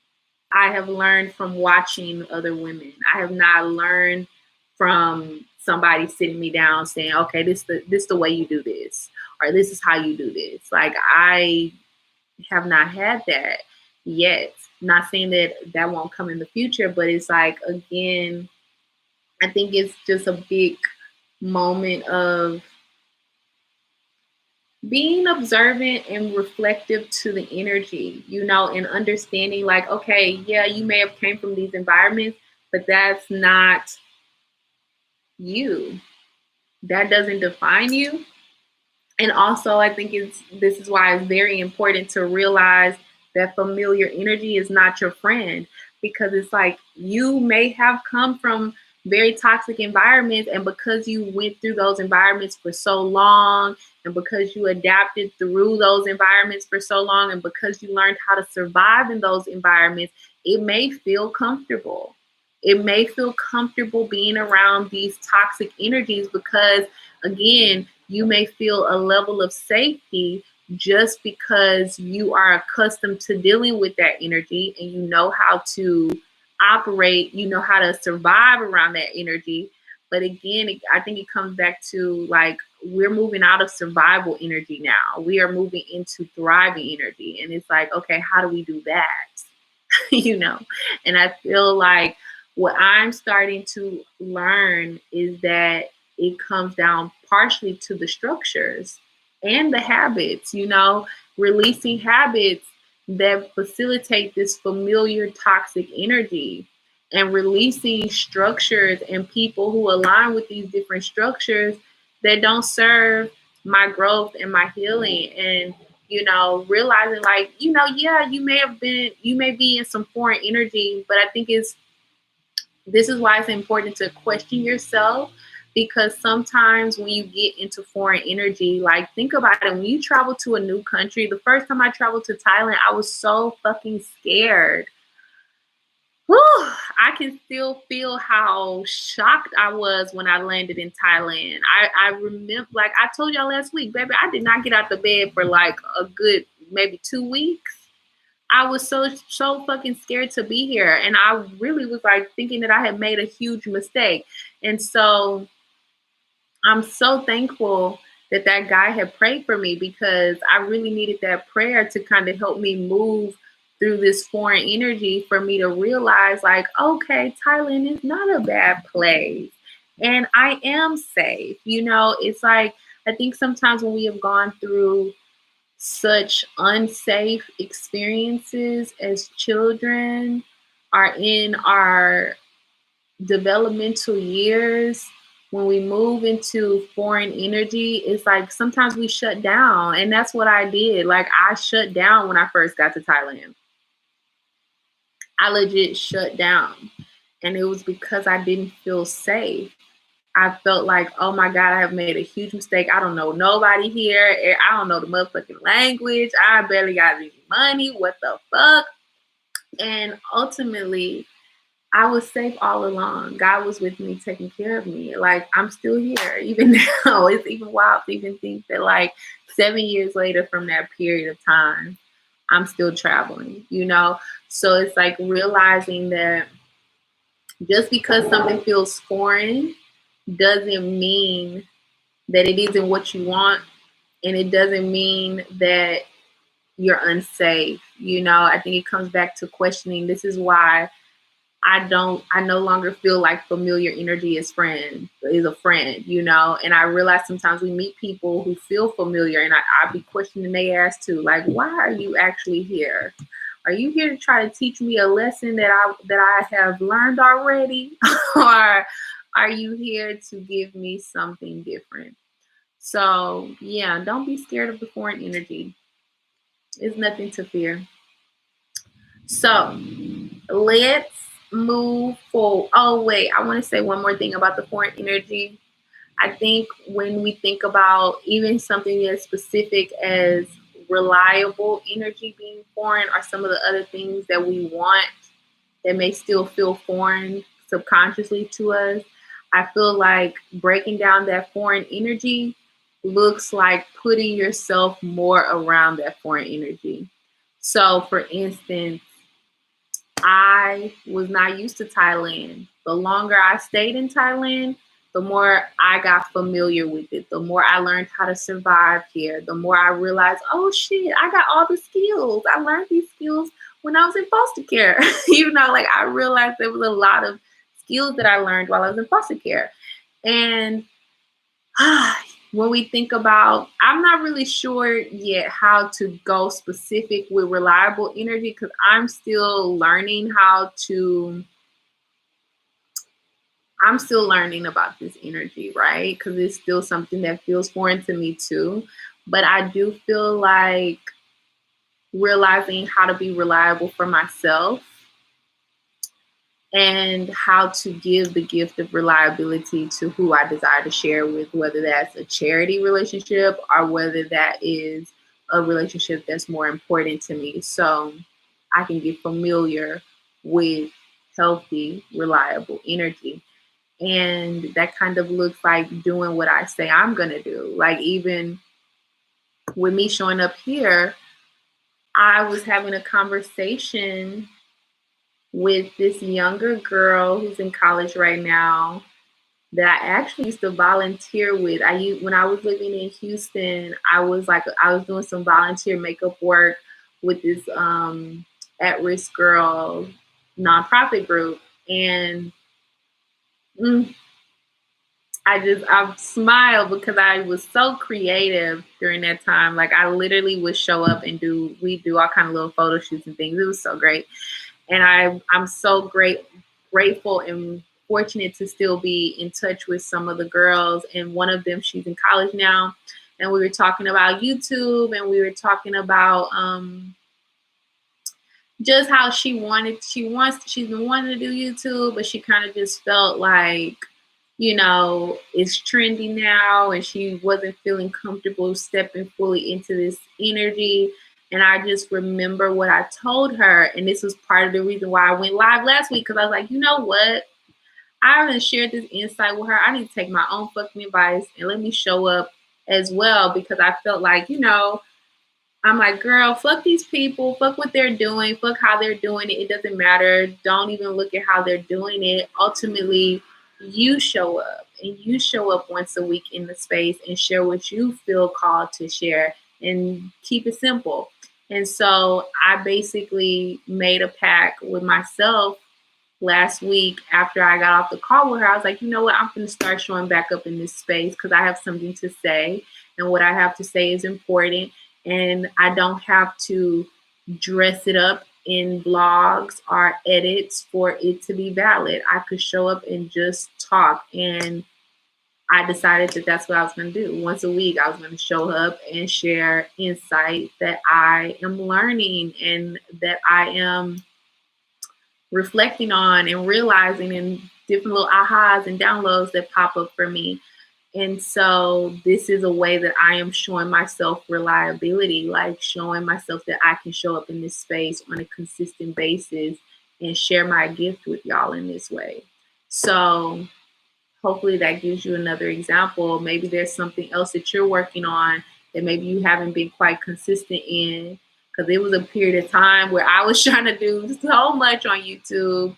And it was a period of time where, like, I was trying really hard to be consistent in this space, and it wasn't consistent. And, it's like, again, everything that you wants you. So you need to give that, even if it's giving it to yourself. Like, I think a lot of times when people say, well, somebody needs to love me, or somebody needs to accept me, we forget that we are somebody. We are somebody. We can give ourselves the gift of the things that we desire too. Like, even if you want to give a gift, it doesn't necessarily have to be you giving it to someone else. And if you feel called to do that, then by all means do it. But realizing that, like, okay, you want reliability. Maybe this is not something, an energy that you know how to give yet, but you can practice giving it to yourself. You can practice doing what you say you're going to do for yourself. You can practice showing up in reliable ways for yourself. Like, even, there's financial things that I am working on. And this is like an energy that's requiring me to do more research. It's requiring me to read more. It's requiring me to be in more spaces where I learn how to work with money in better ways and more healthier ways than I was taught. Because again, like, when I think about my childhood, it's like no one really set me down and showed me how to operate with money in healthy ways. And it just reminds me again of what I shared last week about every single thing that you wish somebody would have showed you, start showing it to yourself. If you wish somebody would have showed you how to work with money, start putting yourself in positions to learn. Give yourself the gift of teaching yourself how to do it. And that doesn't mean that you need to go give yourself fluffy ass information, but it's like maybe you find you a mentor. Maybe you start asking people who do have healthy relationships with money how they're having those healthy relationships or what worked for them. Maybe you start reading books. Maybe you start watching documentaries. Maybe, you start signing up for financial literacy classes. But again, whatever you want, you can give to yourself. And that is a really clear way for you to show the universe that you want this. You want it enough that you're willing to give yourself that energy and you're worthy of that effort. Okay. So let's wrap this up with me tapping back into this series that we were watching. So I was watching the Put a Ring on It. And basically this girl, so this chocolate brother went on this date with his alternative girl, right? And the girl, it was a very lustful energy that I was feeling, right? She was trying to hop on his dick for sure. Okay. She was trying to hop on it, okay? And basically, she started asking him questions. And this is what brought me to this concept because I was like, yo, everything that she's asking him right now sounds fluffy as fuck. It sounds fluffy as fuck. And it just felt like it wasn't really getting her to the answers. It didn't feel. It just reminded me so much of like my younger Desperado days, and it reminded me so much of eager beaver energy, that energy of meeting somebody and being so excited to meet them that you start fumbling the clarity questions. You start asking them shit that's not irrelevant or asking them shit that doesn't really get to the deeper questions. So I wrote down some of the questions that she asked, right? And I have some other questions that I would ask instead. Now I want to be clear that these questions that she asked, she was on a date with a man, right? But again, I believe that the clarity questioning that needs to happen is not something that should just be exclusive to when you go on a date. No, every single time you meet somebody new, you need to be asking questions to really get to know them. I mean, how else do you build successful relationships? Part of that process is you asking questions, you really getting to know them, you finding out what y'all actually have in common. Like, everybody has a love language. Do y'all have the same love language? How do they like to show up? What is it? What's the word I'm trying to use? How do they express themselves when they're having a shutdown, when they're not feeling their best? Because obviously at this moment, you might be feeling your best and you're showing up in this way, but how does somebody know when you're not feeling your best? What type of things, pop up during those times? Like it's like an energy of go deeper. And I remember 2019 and 2018, this was a big moment for me because I was just realizing how much I was craving depth. And I was realizing, like, even when I was in Vietnam, it was a big moment. There was so many relationships trying to come into my life, and I was giving so many people access to me, and it was draining. And I just was realizing how much depth was lacking. And it was my fault because I did not take the necessary steps to tap in and say, I didn't go deeper in my questioning. Everything was still surface level. So, how could the relationship develop to go deeper? So I say all that to say these were the 4 questions.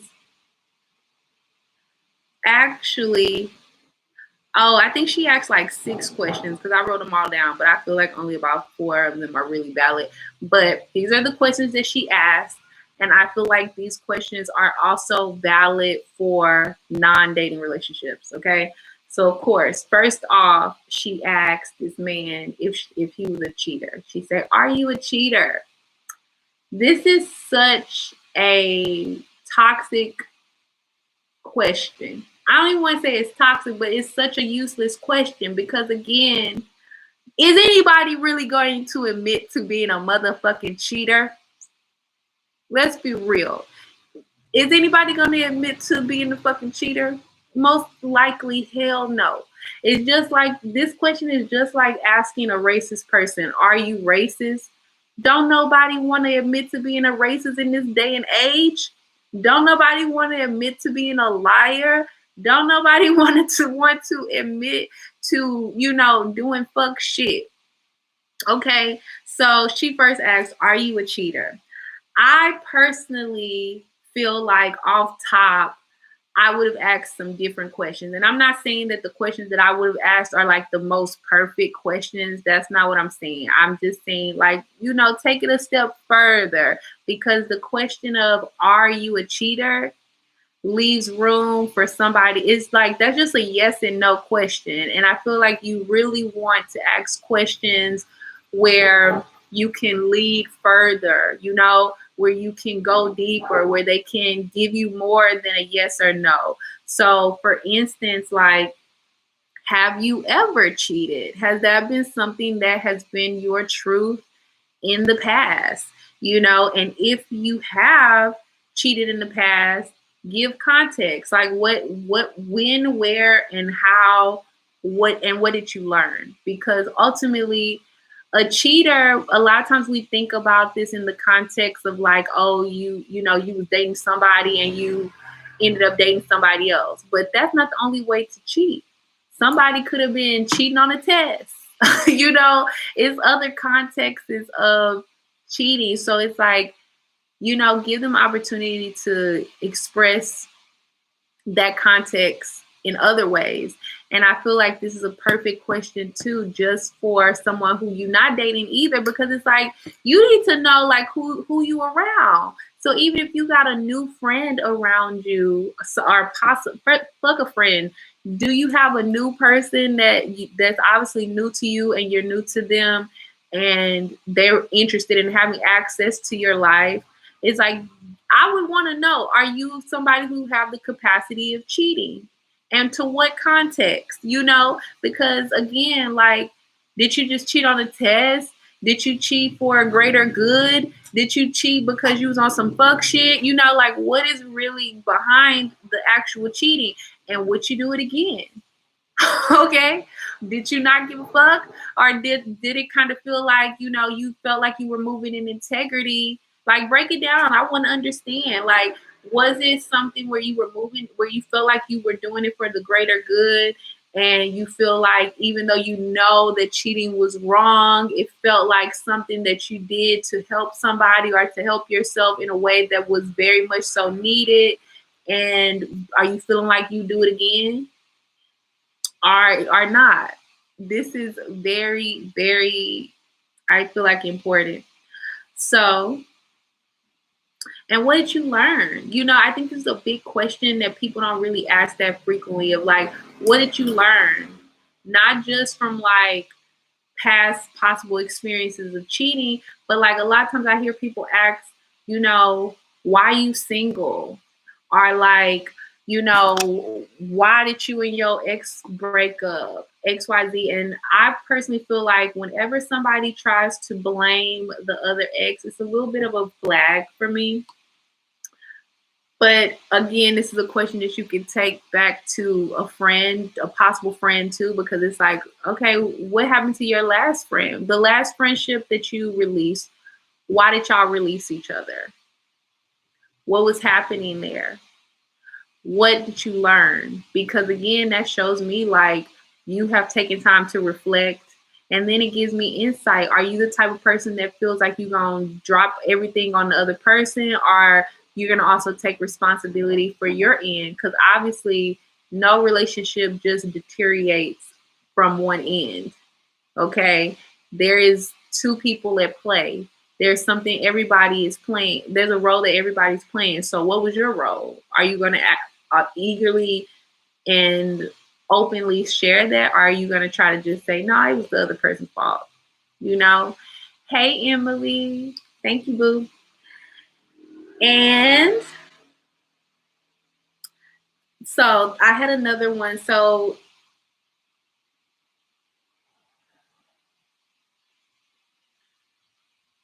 is there any cheating circumstances that you wish you had not done? Do you have any remorse for the things that you have done? You know? And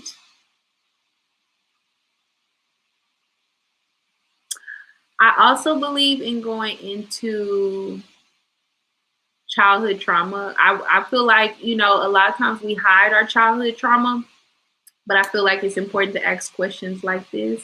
So, kind of sticking with that cheating theme, it's like if somebody has cheated, if their answer is yes, it's like, or even if their answer is no, it's like, have you ever seen someone cheating in your childhood? And how did you see them handle it? Because a lot of times, the things that we saw as children, we picked up as sponges and we are emulating in different ways. So, what did that look like? Did you have those type of circumstances? Now, the second thing that she asked him while she was on this date, she said, are you scared to express your emotions? Again, he said, absolutely not. He said, absolutely not. But I mean, like, what man is really going to tell you that he does not have, if he does have a problem sharing his emotions? What man is really going to admit that? Because again, like, I feel like men, to an extent, from what I do know, or what I feel like I know, I feel like men are like very visual creatures. And I feel like some men who are interested in going a step further, they do things to get the women's attention. And I feel like on a basic level, men do feel like women are emotional and all these type of things. So if a woman says, do you have problems expressing your emotions? You know, it's like, why the fuck would a man say no to that, to someone they may consider an emotional creature? Why would they tell a woman no? No, I don't. Yes, or I mean, not no, but why would they say, like, yeah, I have troubles expressing my emotions, knowing damn well that they already feel like the woman is emotional and she gonna probably want to express her emotions, so that would probably be a red flag for her. So instead, I think that when that question was really based in communication, it's like, do you really have the capacity to communicate with me when you are feeling emotional? That's really what the basis of that question at the base, I feel like, really was. And some of the questions that I thought about off bat was, have you ever emotionally shut down? Because I know for me, that is something that I have personally seen within myself, and I have personally seen within others when we are not feeling our best, when we're not feeling emotionally our best, when we are going through things that feel uncomfortable or overwhelming. A lot of times, there's a lot of people that emotionally shut down. So I feel like deeper than the question of are you scared to express your emotions, for me would be, have you ever emotionally shut down? If you have, what does that look like? What does that look like for you? Take me through what happens for you when you emotionally shut down. Because for me personally, I think a lot of people may know this question, may know the answer to this question, but it's kind of the question that makes them say, let me think about it if they don't know, because everybody has a pattern. Everybody has a pattern when they are feeling emotionally overwhelmed. There's something that they do, whether that's overeating, whether that's, not getting out of bed, whether that's not watching their ass, whether that's not answering calls, whatever that is, it looks different for everybody, but it is present whether you realize it or not. And again, that's kind of like a little flag, because if somebody says that, I don't believe that, like it's very rare for people to not shut down, but I feel like for you to not be someone to shut down, you need to be very in tune with yourself. So it kind of leads you into other questions that get clear about how in tuned are they with themselves. Because for you to be a person to not emotionally shut down, I feel like you need to have a very solid relationship with yourself and with your emotions, so that you can work through those emotions to a point where they don't shut you down. But if somebody says that they do emotionally shut down, but they don't know what their pattern is, that's a flag, because it's like you're not paying attention to yourself. You don't know what you're not observing yourself. And it's like, that's important. You need to be able to observe yourself so that when you do feel like you're about to shut down, you can do other things to help you get up out of that energy.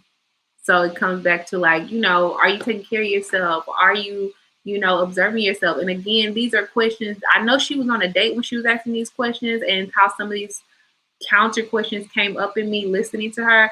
But ultimately, these are not questions that are just for a date. It's like you have different relationships in your life that you want to be healthy, and I think since we have been talking about that reliable energy, it comes back down to, how can you be reliable for other people if you don't know them, if you don't know their signs? And I think it's part of like getting to know them, because it's like, if you realize that somebody shuts down, and the way that they shut down, they don't go out the house, or they don't answer your calls, and you've been calling them. Like, I remember when I was in college, this is one of the ways that I have shut down frequently in the past. Like, normally when I am shutting down, I don't feel like talking. I won't talk. And it's kind of like I wake up and I just be in silence, and I don't answer calls. I don't tap in. But like when I was in college, I feel like my first healthy network the first healthy network and friend support group that I really truly had, where I can say, they weren't perfect, and neither was I. They weren't perfect, neither was I, but they were my people when I was in college, and they know who they are. And they knew me, they knew my patterns, and I knew their patterns. And for instance, when I'm not going to even say that I knew all of their patterns, because I feel like I was still learning how to treat people, but I definitely feel like they knew my patterns. And so when I was having these shutdowns, bitch, they didn't show up in my house. Like, honey, what the fuck is going on with you? Get your ass up. We have to get up out of this energy and do something else. So it's really, really important for you to know how people look in these different energies. Okay. I did put down here too, like, if you're not feeling your best and on the verge of a shutdown, how would an outsider looking in be able to identify that you're in that space? And when you're in those type of spaces, what do you feel like you need the most? Because a lot of times, we be trying to show up for the people that we love and the people that are important to us, but it's like without clear insight of what they actually need, and just assuming that this is the way to get them out of that energy instead of asking them, like, what do you feel like you need in those times? So that's a really great question to ask as well.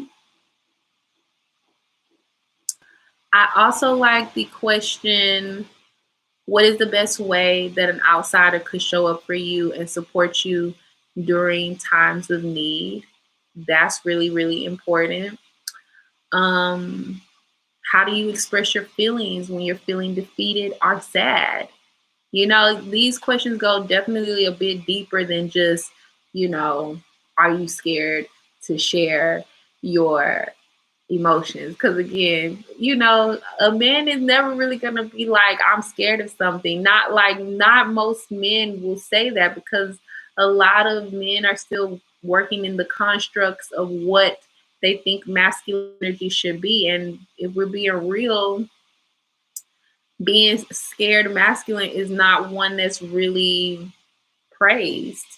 Being an emotionally in tuned masculine energy is not one that's also really praised either. Now, she also asked, excuse me, I told you this little date that they was on was very lustful. She asked him if she could kiss him. She said, if I kiss you today, would you like it? And it was like really awkward. He ultimately told her, he was like, he basically said, like, he was, I feel like he was honest. He basically said, like, he probably would like it, but he didn't want her to, because again, they were in a very interesting dating experiment, because again, he got a girl who at home that want to be married to him, and they're in this experiment to get clear about if he want to put a ring on it at the end of this or not. He didn't want to like really cause no problems. He just wanted to get, you know, work the process. So yeah, that felt very lustful. And it reminded me of, you know, when women ask men as well, like, you know, are you going to take my number or things like that? It's kind of like most of the time, and I have asked this one time, like it was one time, oh yes, and when I was very young and deep in desperation, in there deep.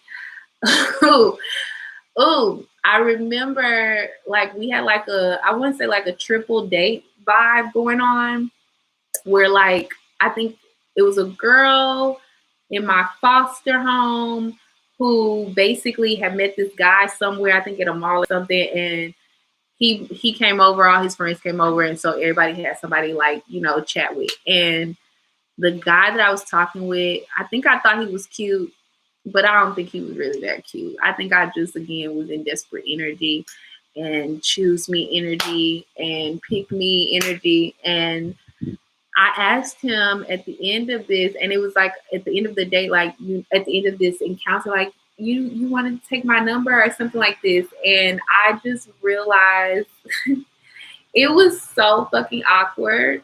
And homeboy ended up taking my number, but he never called me. And I feel like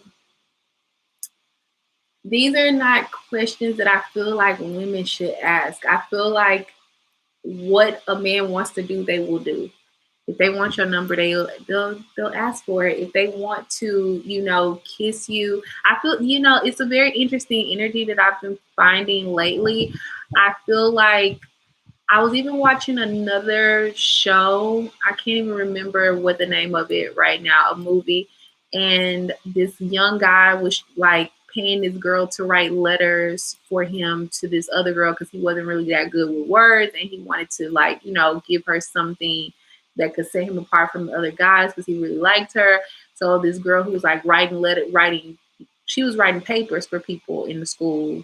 He like reached out to her to write some love letters. And honey, at one point they ended up becoming real close friends. And he had went on a date that basically things had escalated between him and the girl that he liked. And him and the girl that was helping him, things had also escalated between them too. And he basically was telling her one day they went shopping for the talent show, and she was like, okay, so you went on this date, so what happened? Because she ended up leaving, so she wanted to know what happened after. And plot twist, she liked the girl too. Okay, very interesting. And basically, what happened was he was telling her, like, yeah, I liked her, and we ended up getting shakes and fries, and then we walked home, and then she kissed me, or we kissed. No, he said he kissed her, and she basically was asking him, okay, well, how'd you know she wanted to kiss you? And he said that it was a look that she gave. Like she just gave a look. And then he tried to do the look. And she was like, just looking confused. And he was like, it's like you gotta pay attention to the looks that she give. And if she gives a certain type of look, then that means that she wants to kiss you. So it's like you gotta kiss her or you end up looking like a dud. And I think this is some problematic shit that we have to fucking stop. I think it's not even stop, but I think we have to teach boys differently because he used that same energy with the girl. So the girl who's writing the papers, she was actually gay and she didn't even really know it, right? So she actually was in love with the same girl too, and she didn't even really know it until she started doing these letters, right? And ultimately, the guy was spending a lot of times with the girl who was writing the letter. So he kind of started having feelings for her. And eventually, at one of his games, after they had this little conversation, they were at the vending machine. She got a handful of shit and these like little Korean juices, little milk thingies.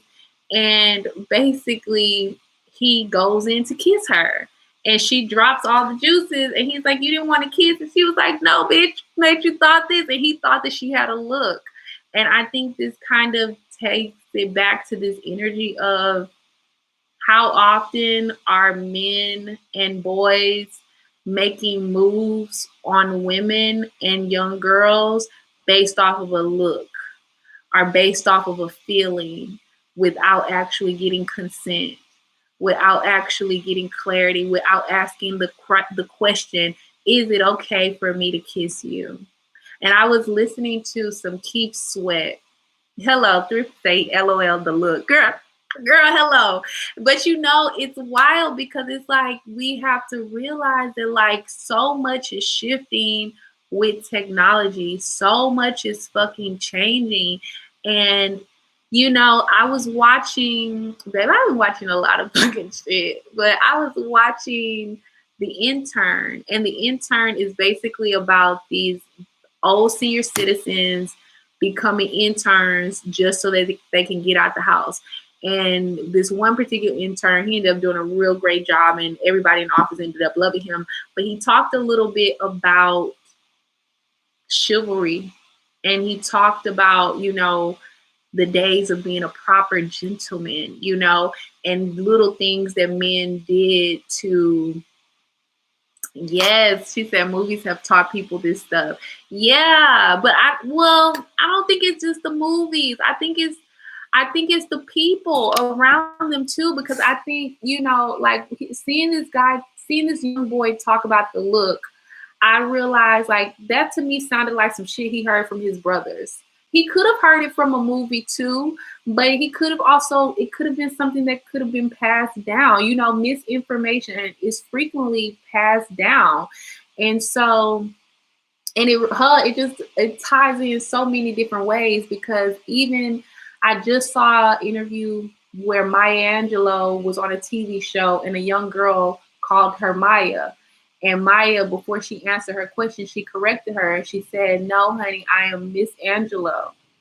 I am," and she was very kind about it, and she broke it down for her, and she told her very clearly, like, "Honey, I am Miss Angelo because I am like," I think she was 60 something at the time. She was like, "I am 60 something. I'm like 60 plus years old, and you do not yet have the license to call me by my first name." And later on, they asked her why she corrected this young girl in this way. And Maya Angelou was speaking about the same thing that we were just talking about a little while ago, about having that guidance, having elders sit you down in loving and kind ways. Because I do realize there's a lot of elders who don't know how to talk to people. There's a lot of elders who are still dealing with their own fucking trauma that they do not know how to guide in healthy ways. They don't know how to speak with love. All they do is speak with like accusations and assumptions and bullshit, which makes it very difficult for younger people to hear them. Maya Angelou was very respectful to that young girl.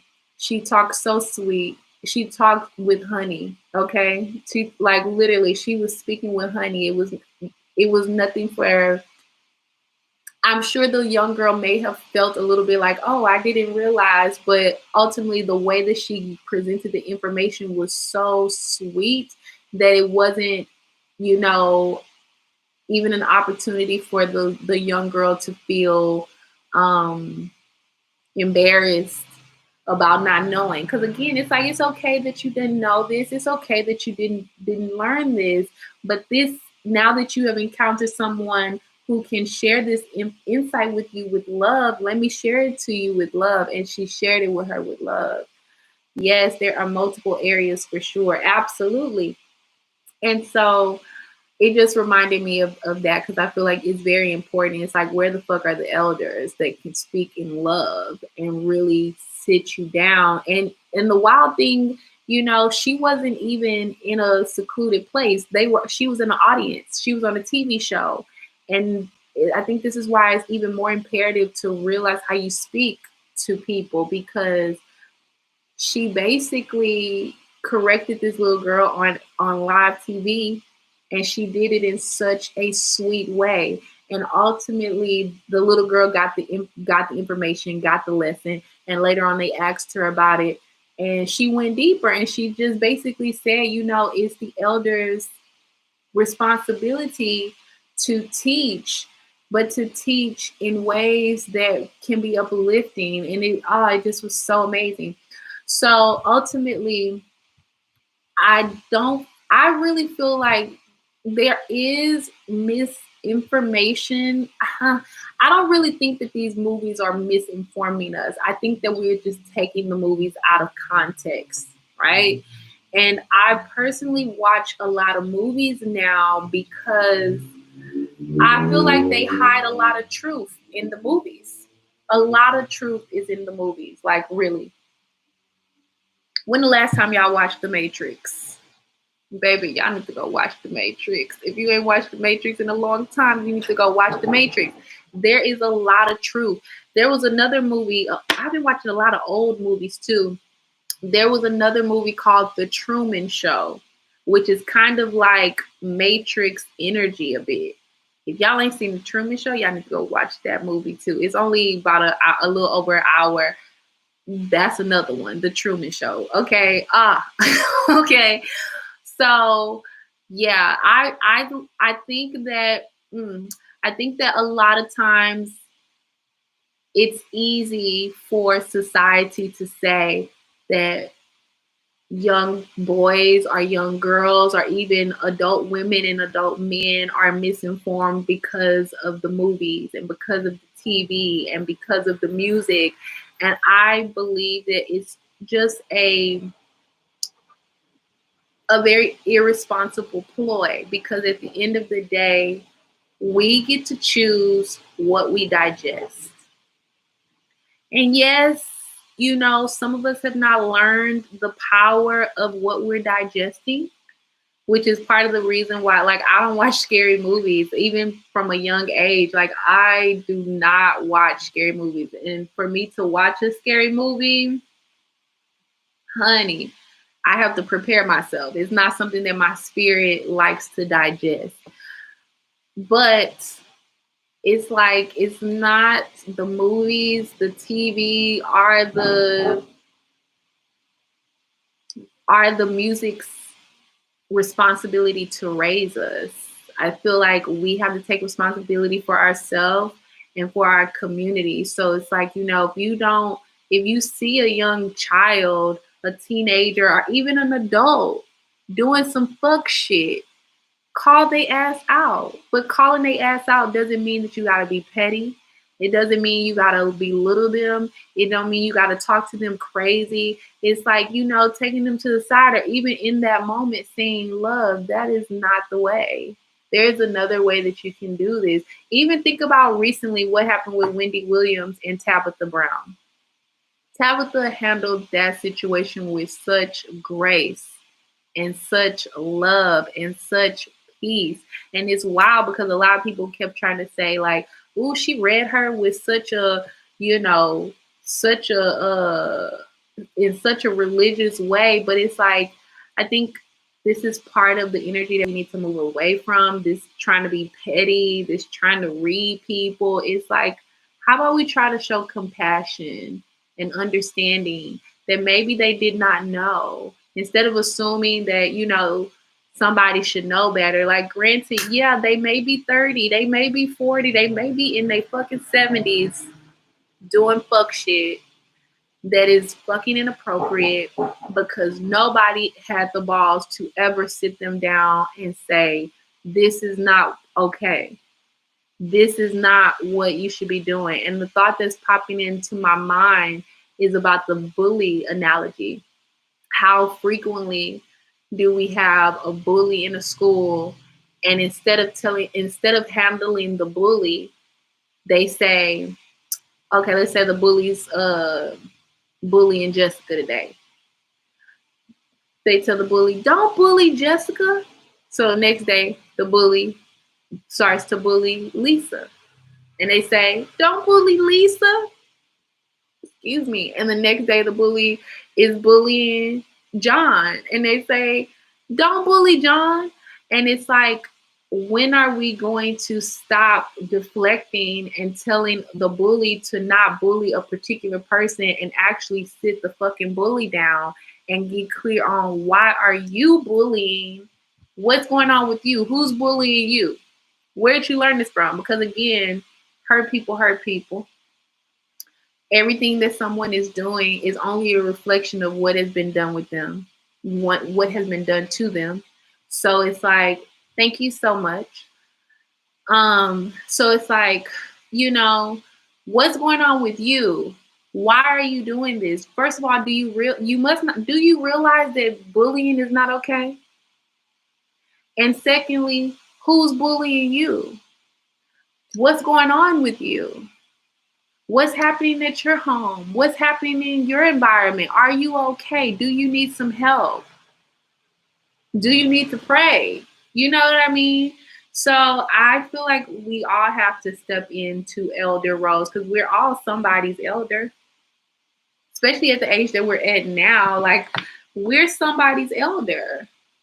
And it's like, I think a lot of us have to just step into that role in a loving way and share, but also, living what we preach. So it's like, okay, if you stepping in that role and you telling somebody else, giving somebody some insight, make sure that you're also walking that journey too. Period. So yeah, basically this little boy kissed this little girl based off of him thinking that she gave him a look, right? And when I was watching The Intern and I was watching this older man talk about chivalry and being a gentleman, and then I want to say, didn't Keith Sweat just do a little verses? I think I heard recently that Keith Sweat has been offering versus battles at his house, where he's been, well, not really versus battles, but basically where he's been putting on like mini concerts, where he's been inviting other R&B artists to come to his house and basically, sing during the whole pandemic. I did not realize this until like a couple of days ago. So apparently, like, some of the great R&B male singers during his time came and, did some dope sets. And I want to say I saw a post. He was in one of his songs, he's asking this woman if he can kiss her. And I remember, it's just kind of like, I be hearing a lot of different things, and all of these things come together and be giving me like little aha moments. And I remember, when I left Kofi Yang, I left because I wasn't feeling protected there. And, a lot of masculine energy was violating my space in some very interesting ways. And in this moment, I realized that I have been scared of masculine energy. Okay. I have been scared of masculine energy. And whew, I had to learn through these walks and through these experiences in coping yang that there was nothing for me to be scared of, that I can protect myself and that I'm not scared of these motherfuckers. And so it was a big lesson in holding my own and respecting my space, as well as reclaiming my respect in these spaces where men try to disrespect my space. And all of this coming together, it's like,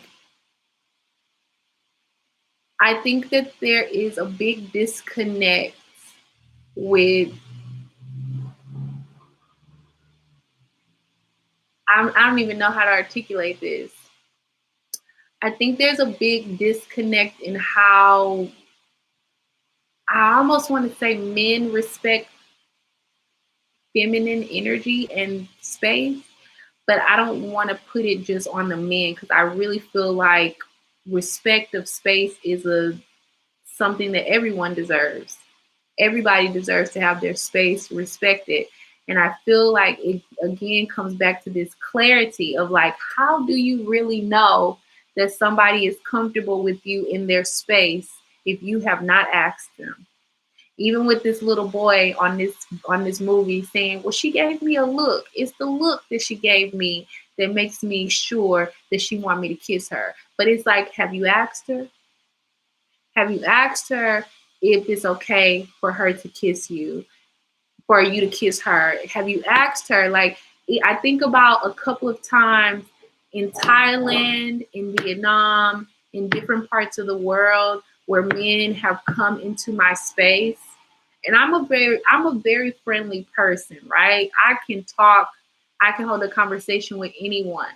And I have been realizing that sometimes this energy gets taken out of context, because sometimes men are assuming that my friendly demeanor means that I'm interested in them. And it most of the time is far from the truth. Like, just because I can hold a conversation with you does not mean I want to suck your dick. Does not mean that I'm interested in you. Does not mean that I want to date you. Have you asked me if I want to date you? Have you even made your intentions clear with me to even say, like, oh, I know I just met you, but I'm really feeling your energy and I feel like I'd like to date you. Where the fuck did that go? It's like, I guess for a long time I didn't see that, and I've been seeing things in different formats that makes me feel like there was a time where that energy was present. And I don't really know, because I obviously didn't grow up in older ages, but I wonder, like, was there a time when there was more gentleman energy in terms of gentlemen asking, can I date you? Can I have access to you? Can I kiss you? Can I touch you? Because it's like, I had a moment where somebody walked up to me in Vietnam and just touched my leg. And I had a moment where, I've had several moments where men, I'm saying people, but no, it's men. I've had several moments where men have violated my space and have not asked permission to access my energy or my body in the ways that they have attempted to. And it kind of takes me back to this energy of this little boy in this movie, with this little boy saying, oh, I knew she wanted me to kiss her because of the look she gave me. And I'm like, I think we have to teach young girls that permission must be given. And I feel like we have to teach young boys and even men, because there's a lot of relearning that needs to be done, where men realize you need to ask. you want to touch her body, you need to ask her, is it okay if I touch your body? Is it okay if I touch your arm like this? Is it okay if I caress your neck? Is it okay if I kiss you? Or whatever capacity you want to touch her temple. Okay? And stop this bullshit ass energy of like, oh, she looked this way, or she turned her body that way, or she backed it up on me this way, and all of that made me feel like that was her cue. No, bitch, that is not consent. That is not consent. And I feel like these physical cues can very much so frequently be taken out of context. And I realized another thing I realized when I was in coping yang was like, there's not a lot of women who are like me who can be in a very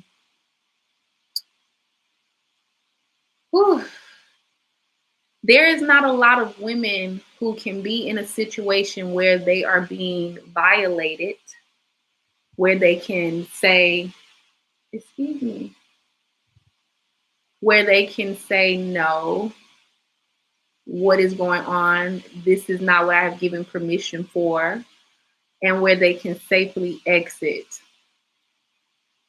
So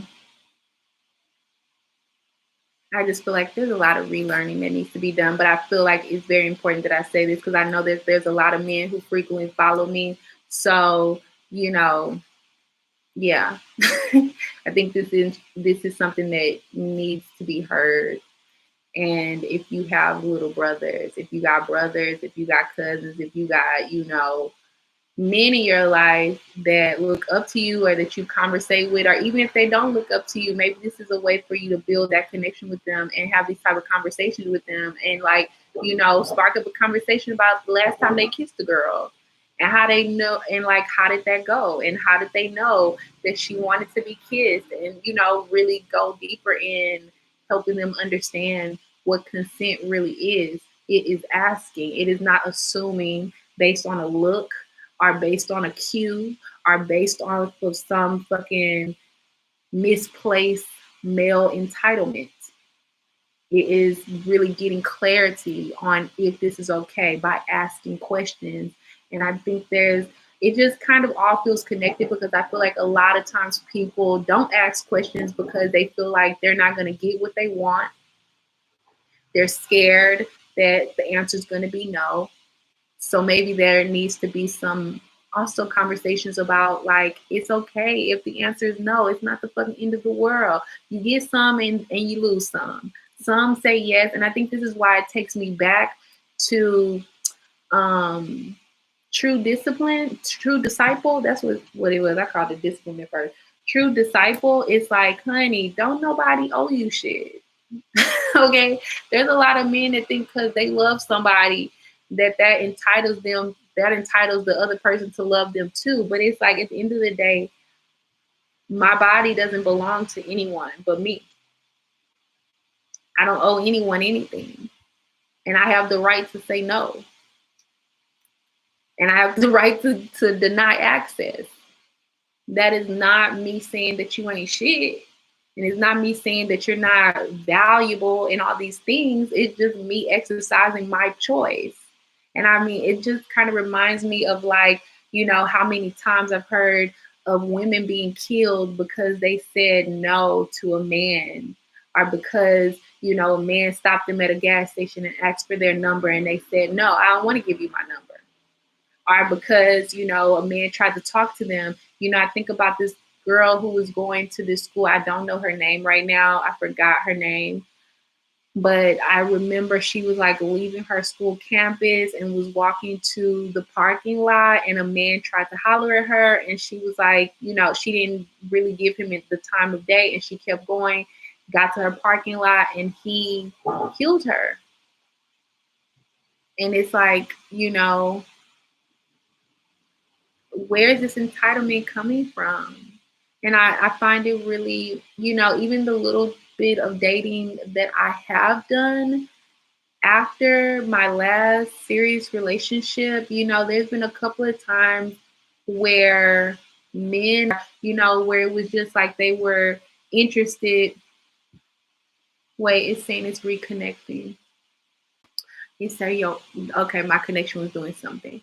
But there's been a lot of times where men have had their eye on having me in a specific way and have assumed that I was also interested in that way just because we were able to hold a cool conversation.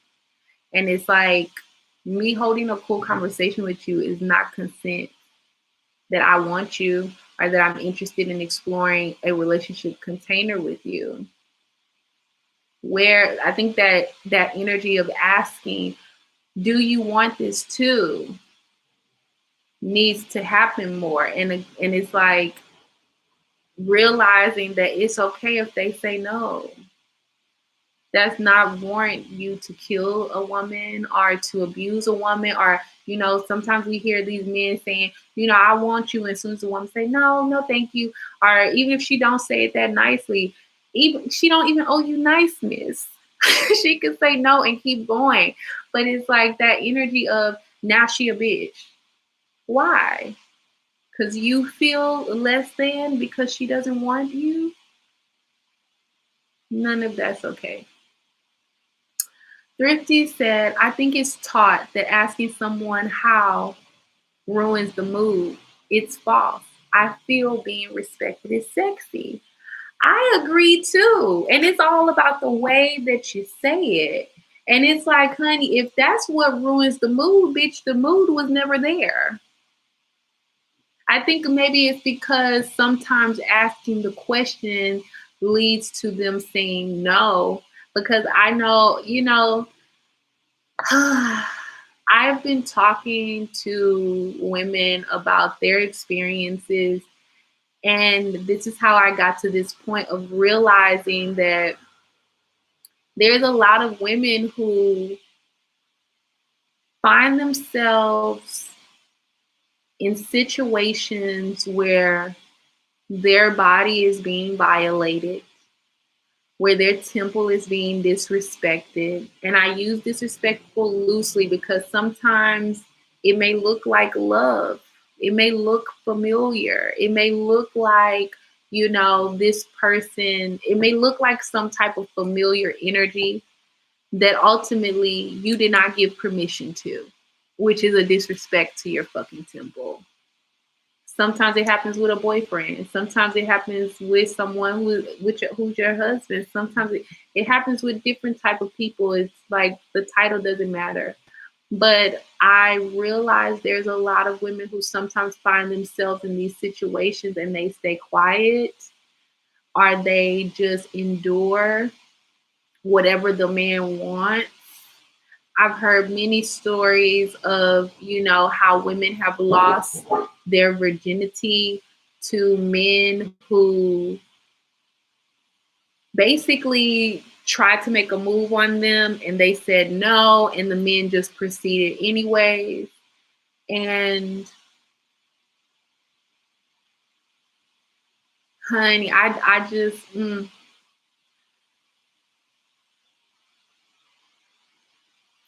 I personally don't like having to fight anybody off of me, but I will. But I realize not all women will do that. And not all women, it's a lot of women who will sit in that energy and just compartmentalize as if it's not happening. Are a lot of women who will sit in that energy and just allow this to happen to them. And I think sometimes it goes back to their own childhood trauma because, it makes it easier for women to allow people to treat their body in these ways when their body was never respected as a child, or their emotions were never respected as a child, or their opinions or no's were never respected as a child. Like there's a lot of women who went through childhood and did not have a voice, did not have the capacity to speak up for themselves without being abused, did not have the capacity to really learn how to flex their no. And so when they find themselves in these situations, and not saying that this is all women, I'm sure everybody's situation is different, but I've been noticing a pattern with some. And I feel like there's a lot of women who will sit in these energies and allow men to do things to them that they don't want to be done to them.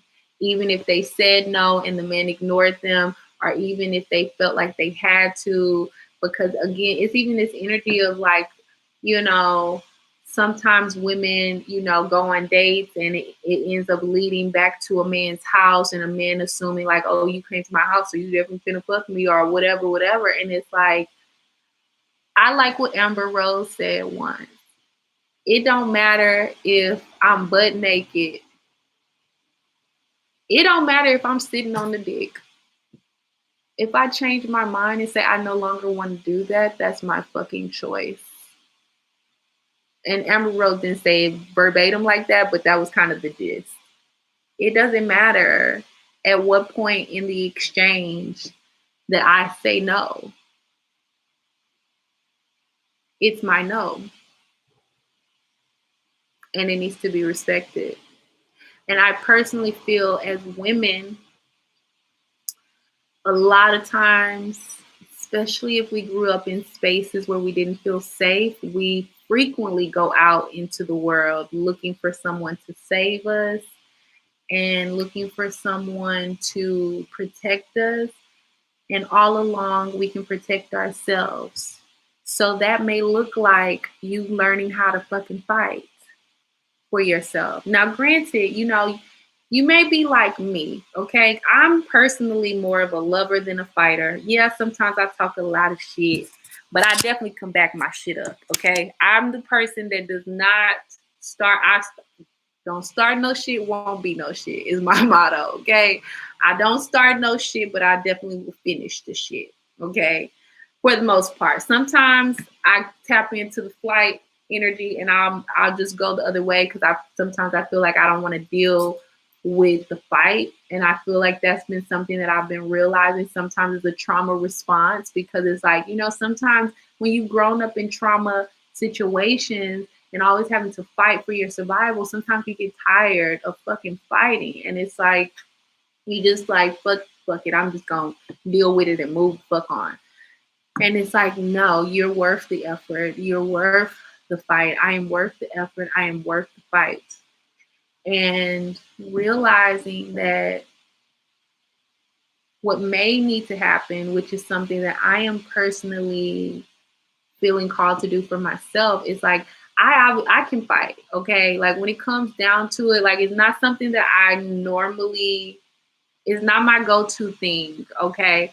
Like for me to actually put hands on somebody, I really have to be pushed into a corner. I learned that at a very young age because people did try to bully me a lot. When I was moving around in foster care, people tried to bully me a lot, baby. And I would let them. They would bully me until they fucked up and put me and tried to push me into a corner. Maybe not into like a actual corner, but it would always come to a point where whoever was bullying me, it would be like a moment where they felt like they could put their hands on me. And that is a huge fucking no-no for me. It's a huge fucking no-no. It's like my top tiered hell no. I don't allow that shit. No.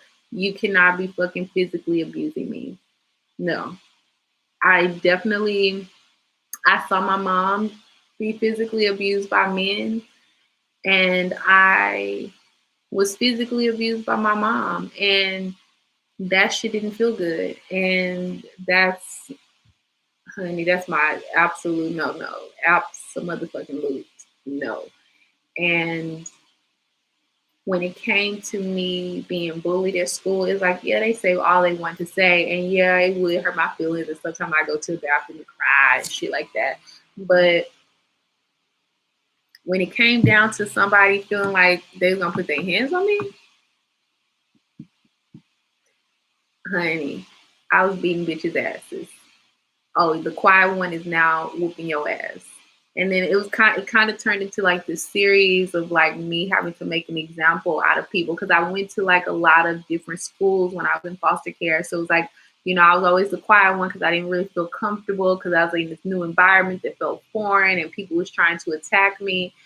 And so it was like every single school for a very long time when I was in foster care, I had to like make an example out of somebody before people would just not fuck with me. And then I'd be doing my loner thing, minding my business, and everybody minding it.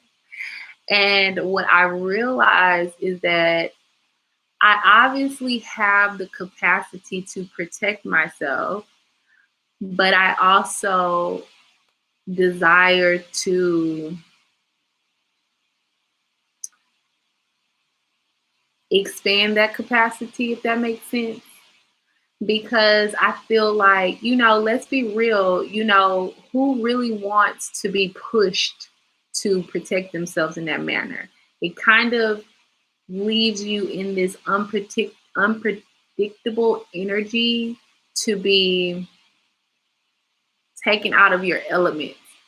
And I don't like that. I don't like being taken out of my element. I don't like being taken out of my character, to show somebody not to fuck with me, and I feel like there's other tools to be learned here. It's like, just like we all have different skills, at the end of the day, you have to learn how to master those skills. And yeah, you may have the capacity to protect yourself, but it may still be something that you need to master, which may look like taking some fucking classes, and getting more structure around how you protect yourself, and learning how to protect yourself on a basic level before you get taken out of your character.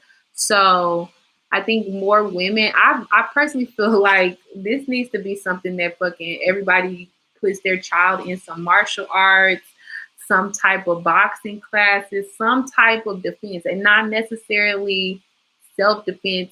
In like, I know they have these self-defensive classes, not saying that these classes are not useful, but I feel like there's an energy that comes with, there's a spiritual element and a mental element that I feel like comes with taking a martial arts class, or taking capoeira.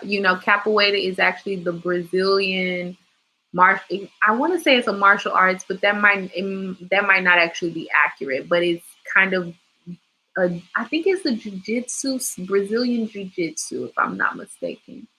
Capoeira is kind of like, it's a dancing type of fighting style that the African slaves developed while they were in Brazil. And basically, it looked very entertaining because the way that they would move, it would be very like snake-like and sensual and things like that. And people would think it would be entertainment, but it was kind of like an easy sneak attack, because one moment you think they just dancing, and the next moment they kick you in your throat.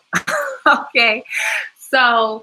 And with capoeira, I remember when I was in Brazil, I was so against it. I was like, no, I don't want to do this. This is, and I know next time I go to Brazil, I'm definitely going to get in some capoeira classes. But I know that it's a very spiritual journey as well. Brazil is a very spiritual place. And it's very much like, you got to watch what you're eating. You got to watch, like, honey, you can't be having sex like that. You can't be having alcohol like that. You can't be having drugs like that. Like, you have to be mindful of what you're intaking as you're moving through this this defensive practice, but it's a very spiritual practice too. Thrifty said, amen, it's true. Asking can result in rejection, and a lot of people can't take rejection at all. Yeah. And I feel like, rejection is not your enemy. Rejection is just the universe's way of saying this ain't your order. And that's okay. It's just like if you go to McDonald's and you fucking put your order in and they calling all these motherfucking numbers and you think they called your number. So you go up there and you like, okay, none of this is mine. And they say, no, we ain't called your order yet. That's rejection too. No, bitch, this is not your order. It's not saying that you won't get your order. It's just saying this one right here ain't your order. Just keep on going along your journey. Your order will come. But just because this ain't your order, it doesn't give you the right to disrespect it, to start calling it a bitch ass hoe because they don't want your ass, or for you to start stalking them, or for you to feel like it's okay for you to continue to try to take the order because it ain't your order. None of that makes sense. And none of that is okay. And none of that leads to good karma. Doesn't. It doesn't. And at the end of the day, a lot of these men, I feel like they need to be really thinking about, like, would they want somebody to do their mom like that? Would they want somebody to do their sisters like that? If they had daughters, would they want somebody to do their daughters like that? I know most of y'all probably don't even give a fuck about y'all children and women in y'all life like that. But a lot of y'all would not want that to be happening to the women in y'all life. So I think it's a big responsibility for women to stop looking for protection outside of themselves. I feel like, when we think about some of the top 3 levels of security that women look for in terms of physical protection, baby, you can give it to yourself. Get your ass in a class. Okay. I know there's this misconception about women being in defensive classes because it's like this energy of like, ooh, I'm gonna be manly, or ooh, I'm gonna gain muscles in an unsexy way, and all the whatever bullshit you got going on in your mind. It's like, honey, if you can't protect yourself, you really can't expect somebody else to. And at the end of the day, God can only do so much for you. Okay? God can only do so much because you have your own beliefs and limits in your mind that can stop even the blessings that God trying to give you. So I suggest that every single woman who is listening to this learns how to fight in a structured way. Okay? So that looks like get your ass into a boxing class, find your ass a jiu-jitsu session, get your ass in some martial arts, figure out something that can intrigue you. I'm personally intrigued by boxing, but I know like right now I'm in Thailand, they have Muay Thai as well that I'm really interested in. So it's like, baby, get your ass in something in a structured fighting class. You need to learn how to protect yourself. Now, that does not mean that your man shouldn't be able to protect you too, or your woman whenever you decide to get back into dating or whatever. But it's like, first of all, you cannot, like we already talked about, you get what you have. You get what you want to, but it's also like what you have. This is why like gratitude is really important, because it's like if you're grateful for what you already have, God can give you more. If you learn how to protect yourself, God can give you more protection. Okay? So learn how to protect yourself. Okay? Because a lot of y'all are choosing men to protect y'all that can't even protect themselves. They just pulling the wool over your eye. But you don't know that because you don't know how to protect yourself yet. A lot of things that y'all falling for would be eliminated if you learn how to do these things yourself. Get your ass into a boxing class. Okay? If you've been looking for a boxing class and you haven't quite, settled on it yet because you've been working in doubt, this is your confirmation. Get your ass into that boxing class. Okay? In terms of financial stability and financial safety, a lot of times we be looking for men to secure the bag for us. You can secure your own bag. Get your ass into some financial literacy classes and learn how to do a better job in managing your money. That's what we on right now. How to manage your money better, how to invest your money, how to make your money work for you, how to save your money, how to grow your money. And then we think about the third top thing for women, which is emotional safety. Baby, deal with yourself. Face yourself. Face your shadow. Get clear. Reflect. go to therapy, find supportive groups where you can, talk about your feelings in safe, sacred spaces and really heal, not because I feel like, yeah, you got your friends that you probably talk to that just agree with everything that you say, and some who may not always agree, but it's like, are these dumping sessions where you're just able to really just dump and they're able to judge you or not? Are these sacred sessions where you can release what the fuck is really going on and really go deeper and really heal and really, get to the root of what is really going on with you and get some active actions that can help you change the habits so you can get to where you really want to be. So everything that you want, I don't know why, but society has, for a very long time conditioned us women to believe that a man had to save us, that we had to have a man in order to have a good life and in order to be saved. And all along, we can save ourselves. Show up in a physical way and protect yourself physically. And that might even look like you going to a gun range, bitch. That might look like you getting your license to safely carry and conceal a weapon. That might look like you going to the gun range and learning how to shoot. Okay. That might look, it may look in a way like I haven't even expressed here. Whatever type of way, baby, go find it. Figure out how to protect yourself physically. Figure out how to protect yourself financially. Figure out how to protect yourself emotionally. And move the fuck forward. Thrifty said, yes, it's so true. Your time will come. And rejection isn't am I pronouncing this right? Finite? Infinite? I'm thinking infinite when I see this word, but I know it's missing the I-N. Infinite. Finite. Am I pronouncing it right? Shaking my head. I'm not sure how they miss seeing that. I mean, I think it just is based in that statement. I'm not sure how they miss seeing this. I think this is just as like, it reminds me of when people talk about racism. Yes, we don't quite understand how they don't fucking get it, but ultimately it's because they're sitting at a different perspective. They grew up in a different way than we did.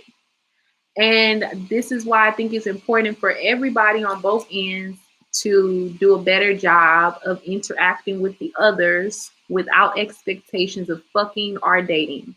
Because again, when you start fucking and dating, then shit get blurred. But if you can go into an environment and not be trying to date anybody in that bitch and just be in that motherfucker, sharing energy, receiving energy, observing the energy, it really gives an opportunity for everybody to see with new eyes and new perspective. Yes, I did pronounce it right. Okay, thanks, girl.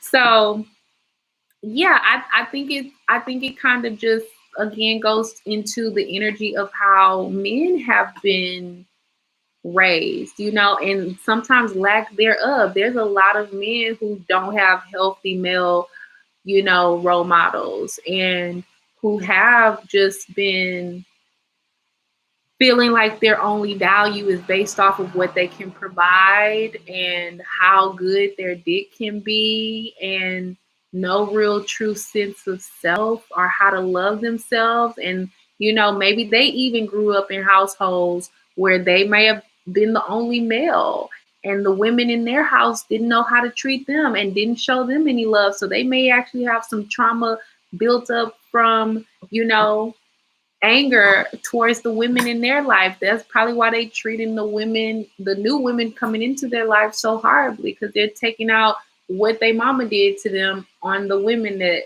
trying to love them, So, and again, too, it's a lot of misinformation because it's like, who was their guidance? Who were really their elders? Did they even have any mentors or elders to really show them, to really take their hand and say, hey, this is not how you do this, boo. Let me show you a new way.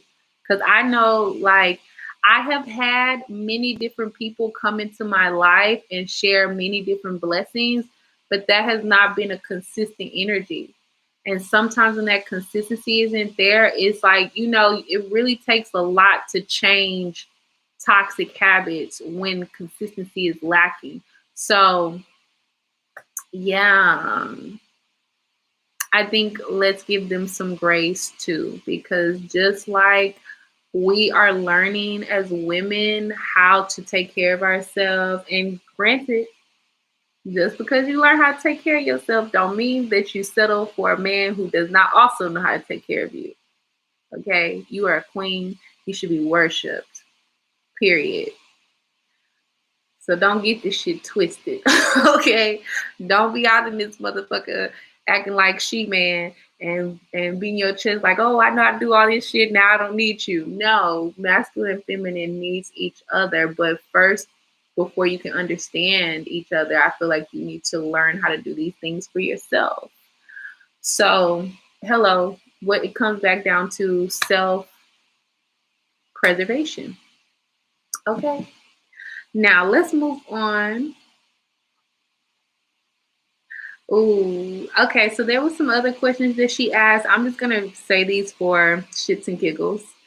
She asked him as well on this date. She said, "This is your time to be free. Do you want to be free with me?" Based, that just again is like based in lust, and it's like, do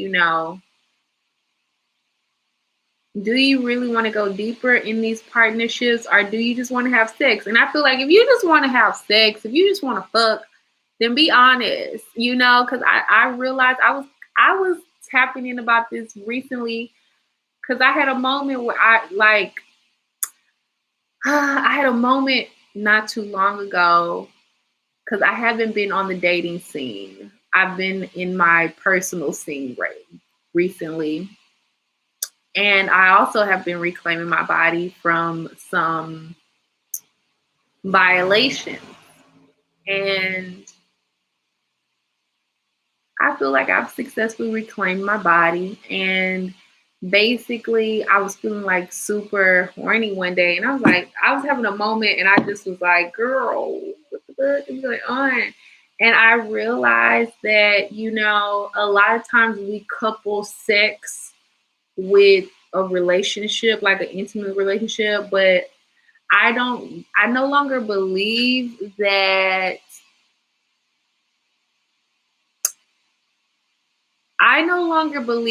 sex and a relationship have to be intertwined.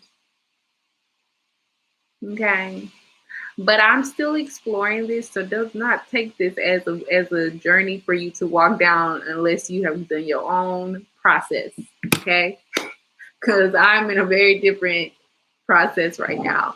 But I realized that it's nothing wrong with requesting to have a sexual container with someone. And it's nothing wrong with requesting to have a sexual container with someone for a period of time where you test it out and see how it works for you. But again, it kind of is based in that energy of ask for what you want and be willing to take whatever the answer is, whether it's a yes or a no or maybe so. It don't fucking matter. But I feel like it kind of blurs the line when you go to these dates,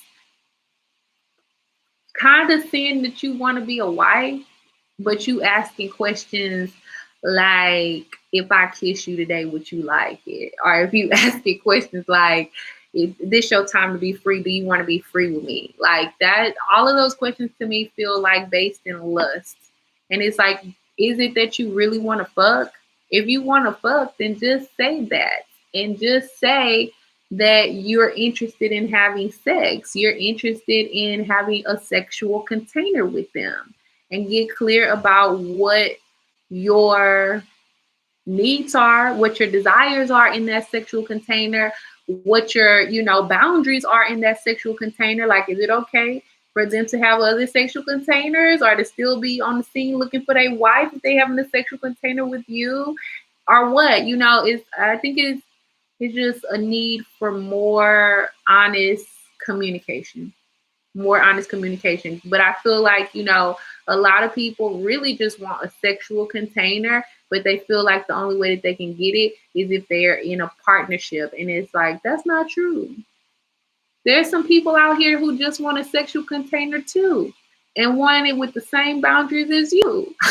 Maybe some different desires, but some desires that may work harmonious with you, but you're not going to know until you be honest. And I know a lot of times people don't like being honest because they're like, well, shit, they're going to tell me no anyway, so I might as well get what I'm going to get and then let them find out. But that shit is not moving in integrity. You cannot expect goodness to show up for you if you're not moving in integrity, my love. The best way energetically is to move in integrity. Be honest with these people and tell them what you want and give them the option to be honest with you and make their own choice. Now, sometimes people make choices because they want you to pick them. And then later on down the line, you got to be like, look, baby, this obviously ain't working because you said you made this choice, but it sounds like you kind of conflicted with the energy. Like you're not moving in harmony. Or sometimes people be trying to like think that like, they can change you. And it's like, no, bitch. I'm telling you what it is. Take it or leave it. XYZ and the third. Or maybe y'all get together and things end up progressing in a whole different context. That's okay too. But think again, everybody needs to be honest with themselves and others, and everyone needs to learn how to love themselves. There's some birdies outside my window. And she also was asking what this guy did in ATL and basically what type of advice she would give him. All of that shit sounded like surface level shit because it's like, bitch, you can hop on Google and find out. You can hop on Google and find that shit out. Part of going on these different dates and these different meetups is to really meet and really, go deeper with this person and understand, like, can they work in harmony with you or not? I did have some other questions that I asked.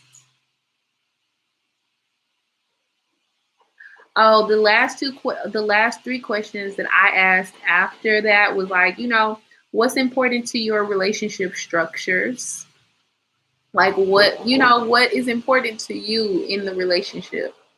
What's important? What's your must-haves? What are things that really set you on fire?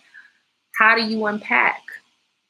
How do you unpack situations, whether they're good or are conflicting? Like, what is your process of unpacking a situation? This is really important because it's like not everybody handles conflict the same. And it's like you need to understand whether this is someone you're dating or whether this is somebody that you are building a friendship with. You need to understand what their conflicting process is like so that y'all can move in harmony, because maybe yours is not the same. But maybe there's ways for y'all to meet in the middle so when conflict does show up, because conflict shows up in every relationship, so that you can better move through that energy. Because even when I think about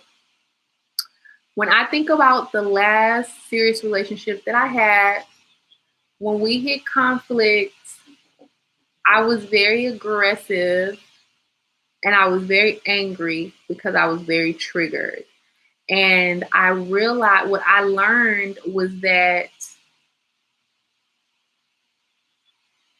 oh, I'm hearing somebody say there's something on your head. What's on my head? My cute head, baby? My cute head,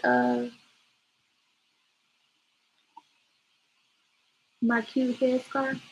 Actually, y'all, this is a skirt that I twisted up like this.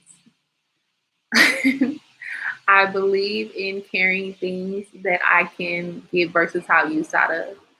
So, yeah. I realized I also did not, baby, I've been doing so much reflecting. I realized that I did not really understand how to resolve situations of conflict, especially when there was an energy of misunderstanding between the two parties, not really getting to equal ground, And yeah, these are things that I'm learning. These are things that I'm learning. So I think it's again really important to ask those kind of questions like, what does resolution look like to you? Have you ever experienced resolution? How did the people in your life resolve their conflict? Because, when I think about the people in my life when I was growing up, like they resolved conflict in very toxic ways. And I definitely picked up those same habits for a period of time. And now it's like I'm in this space of like, okay, this is not how I want to design my life. This is not how I want to program my life either. So let's strip this shit and add some new programs that are more helpful to creating the life that I truly desire. And I realize resolution is a huge key that often gets overlooked when we think about getting clarity, or when we think about asking the right questions, or when we think about, moving in depth in successful long relationships with people. Because it's like at the end of the day, it's not really how long you can stay with somebody, because again, it, like I said earlier, it don't fucking matter if you stay with a motherfucker all of your life. That don't mean that that was who God had for you. It really comes down, I think, to how you resolve the conflicts. Because again, everything is all good when everything is all good. But when everything is not all good, when conflict shows up, no matter how intense it is or how like little the conflict may be, even if it don't even feel like a conflict, but it's still a disagreement, still a form of conflict. How are you resolving that? What does resolution look like for you? And a thing that I personally,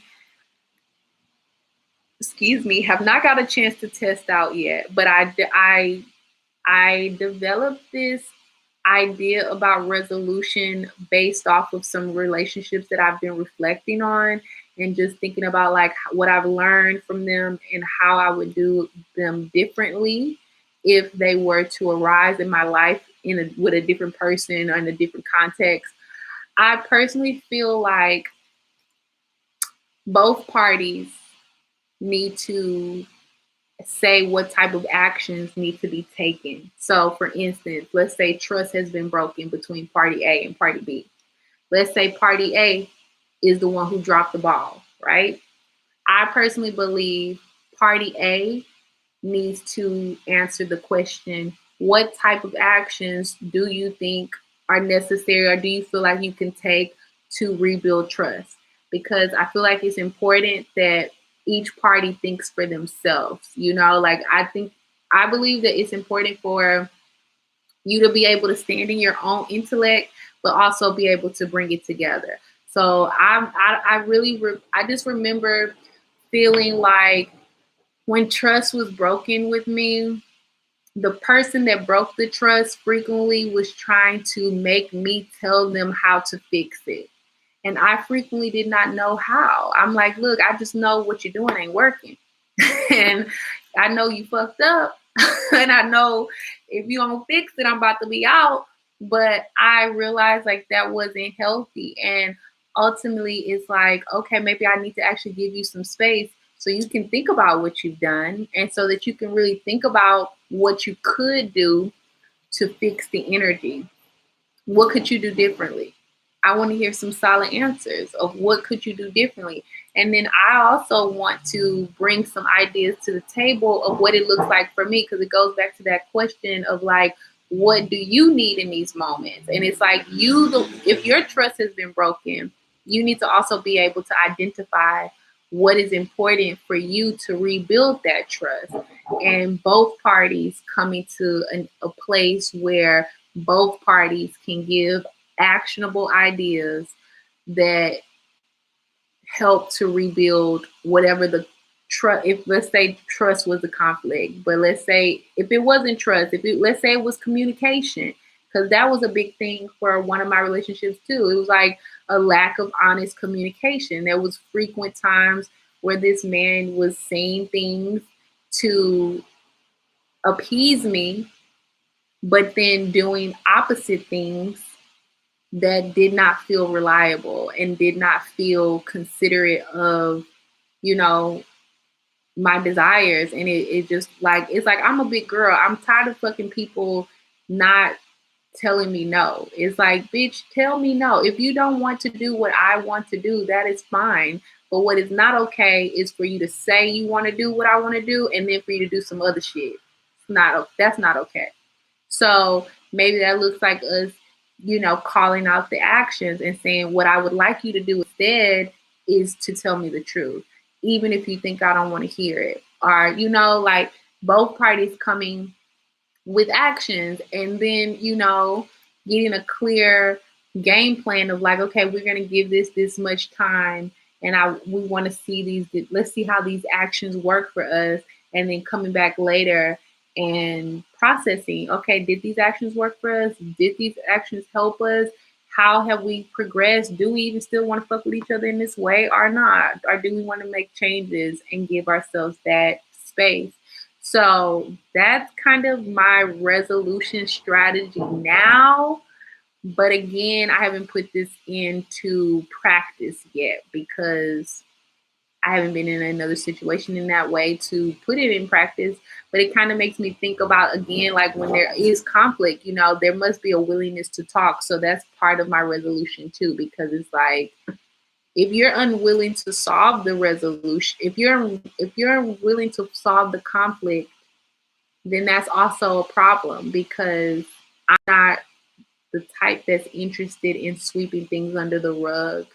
I'm not the type that's I'm the type that's interested in facing the problem and healing the problem and moving forward, whether with or without you. So if you don't want to talk about it, even if you don't want to talk about it in this moment, I feel like it's important for people to be able to express like, no, I'm just not okay to talk about it right now, but maybe later, maybe we can reschedule on this day. But it's like, okay, you being able to follow through and be reliable to have that conversation when it's time to have that conversation. Thrifty said, yes, it's so true. A true fit is what's important. So saying what you want is important. The current dating climate needs it, baby. Yes. She also said, yes, I'm a tough cookie and I can handle the truth.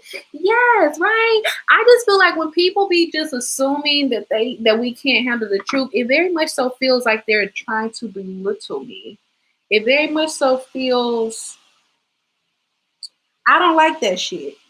It's like, how can we build a solid connection? How can we build, how can we really be like homie, love a friend and really build in this space of life partnership if you do not have the courage to be honest with me? And if you don't trust me enough to be honest with me, how can we build a life partnership? Like, I'm not interested in building shit on rocky ass ground. I'm telling you, I grew up with rocky ground. I'm not building rocky ground. That is not something that makes me want to commit. And who knows? I might go through all of that with someone and still feel like, this ain't quite a fit. And that's okay too. But again, it's like you'll never know what is truly a fit and what's not if you don't have the capacity to be honest and to be vulnerable and to show up as your true self. So this is something that is important for me in all of my relationships, not just a relationship with a significant other. It's like I deserve quality people around me. I'm a quality person. I'm a vibe and I attract good vibes. So my last question, this was kind of a question to self because it's like, something that happened in this dating environment with that. So the chocolate brother that went on this date with this girl she was definitely in lust mode, right? She was deep in lust mode. She had the big booty and all the things. Not saying that all the girls with the big booties move in this way, but it's not about the body frame. It's just kind of like her mind frame was very much in a lustful state. And he was like, "Oh shit, girl, you got that type, you that type that I like too, and ooh, you about to get me in trouble." So he was moving in that energy. But ultimately, when he got back home to his relationship with the woman who he entered the program with, he was trying to talk to her and tell her his concerns.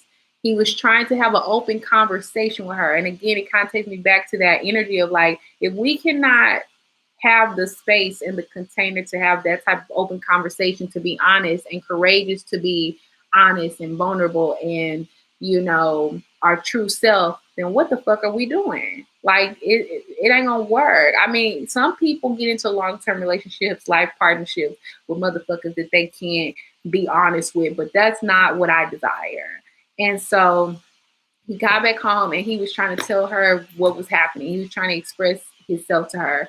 And she got pissed. Okay. She was like, "Bitch, how dare you be trying to tell me about something with another bitch?" And like, she left the fucking scene and then she went outside. She was real angry. And it feels like she got a lot of jealousy going on up in her too. So ultimately, the last question that I had was, do you really want to hear your partner's experience? Because that's important too. And it's not just, your partner isn't just the person you're dating. It's also like the people in your life. I was even talking to another girl not recently, but someone I met here. We were talking and she was just kind of sharing some of her other friendships with me. I don't consider her a friend. I consider her still like a newbie type of energy, but well, for a while I consider her newbie energy. Now I consider her a cordial because I know that she's not someone that is my favorite, and she's definitely not someone that I consider to be a life partner. But I have fun hanging out with her from time to time. Well, I had to take her in doses because sometimes her energy is a lot for my energy to be around. And it's not that she's a bad person. It's just, it just be a lot of energy for me. And I'll be like, "Girl, whoa, whoa, whoa, whoa, whoa, hold up." But aside from that, she's cool. So I just take her in doses. But honey, that was a big thing for her as well. Like, she wasn't feeling heard in a lot of her relationships. And I feel like, it is important, like, why are we in a relationship if you're not going to hear me, but you want me to hear you? So it's like, do you really want to hear your partner's experience is a huge, huge question.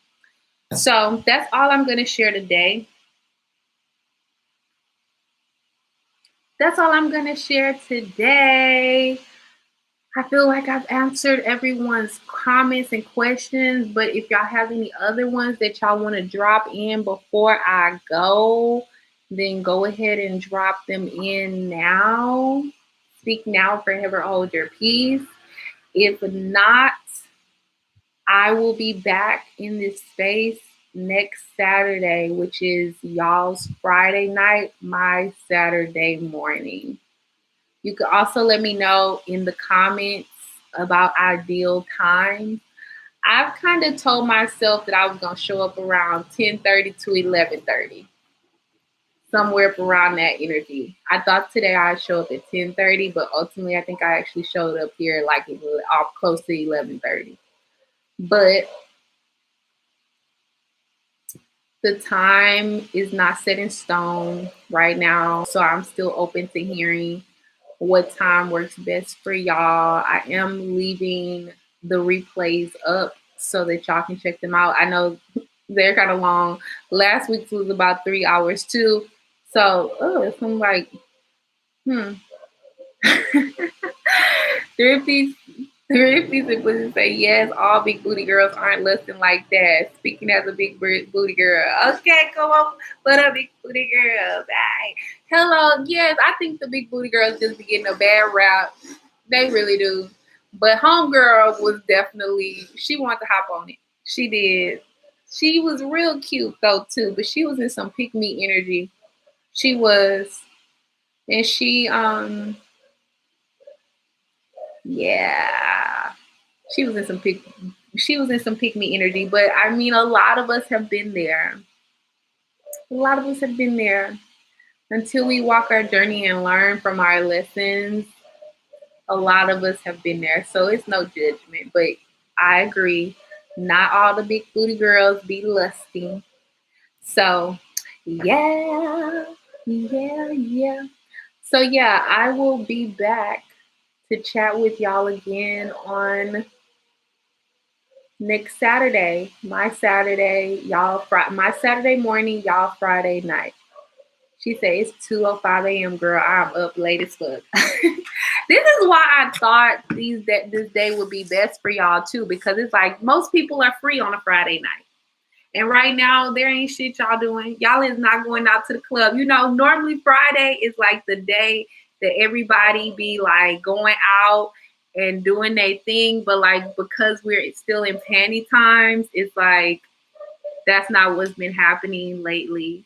And right now, for me, it's 3:06. And Emily said, I'm just listening. Okay, girl, thank you for being here. Thank you for listening. Thank you for joining. I really appreciate it. I'm grateful to share. Shout out to my boo. Shout out to my college boo. Because if I hadn't had that conversation with her, I don't know when I would have tapped back in over here. And it was wild because Spirit was definitely telling me that I'm supposed to be speaking more. And I was speaking to myself more. I was speaking to myself more, but I feel like a lot of these concepts that I am reflecting on. Come on, Seattle. 1:08 a.m. Yes, girl. Have I been to Seattle yet? I don't think I've been to Seattle yet. It sounds like Seattle might be a cute little space for me to go to. Last time I was home, when I left out, I stopped in San Francisco, which I fucking love. Oh my God, San Francisco was so fucking beautiful. I don't know what the people and the environment is really like because I really did not engage socially because I literally only had like a little bit of time before I caught my flight. So I literally ended up going, Crazy Bubba, what's up? I ain't seen you in a minute. It's nice just high on everything. Yes, come on. Yes, Grand Rising. Good morning and Grand Rising. I'm so happy to see y'all. Yes. Yes. Oh, I feel so good. Girl, yes. San Francisco is gorgeous. It's fucking beautiful. And I also stopped in San Diego when I left the States last time, too. San Diego was gorgeous, too. So I'm excited to spend some more time in Cali at some point. So, yeah. I might have to slide through Seattle, too, because I haven't been there. And I definitely want to try some more places. So, just a few announcements before I go.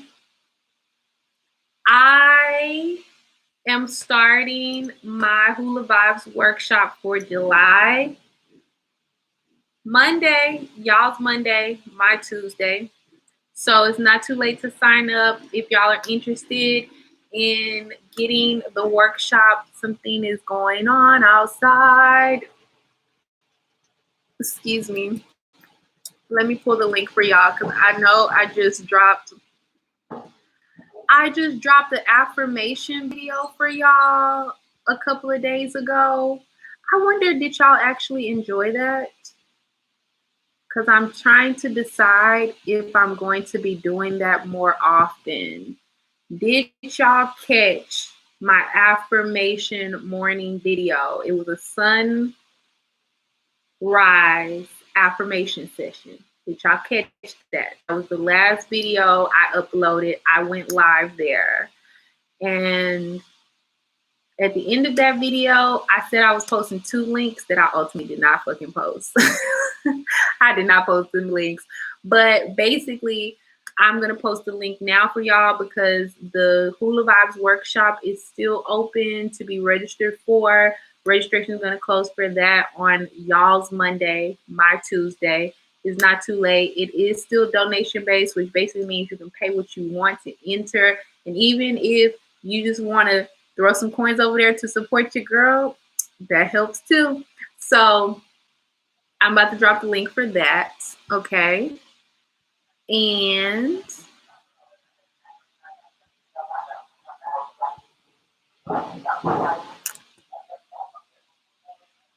Yeah, that's the link for that. That's the link for that. Okay. And the affirmation, sunrise affirmation. I guess I was trying to pique y'all's interest because this is a new accountability group I've been offering too. I actually need to go back and listen to that video to see how the audio was, but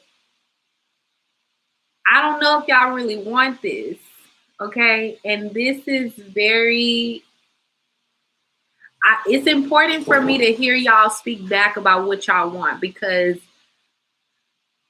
y'all, I got tired of doing YouTube, okay? This is part of the reason why I didn't do YouTube a lot during the beginning and part of the most of the pandemic time because your girl was burnt the fuck out, okay? So again,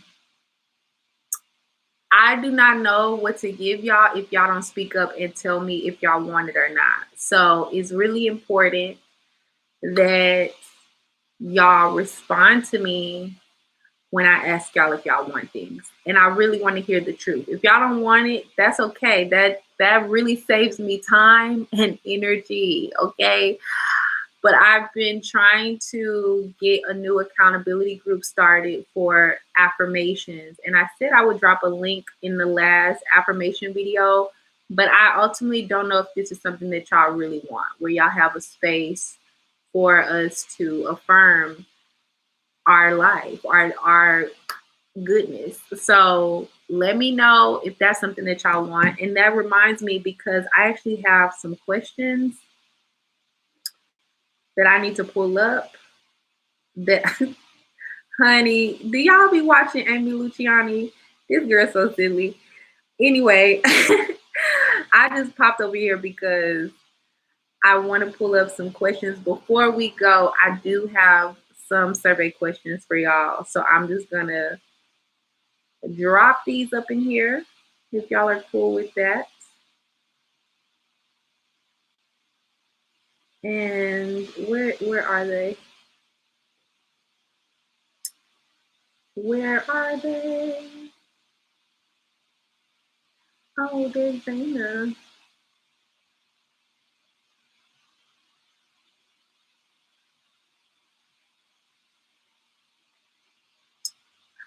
All right.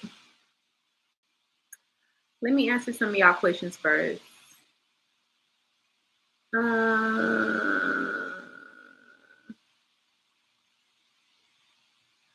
All groups of everybody here, LOL.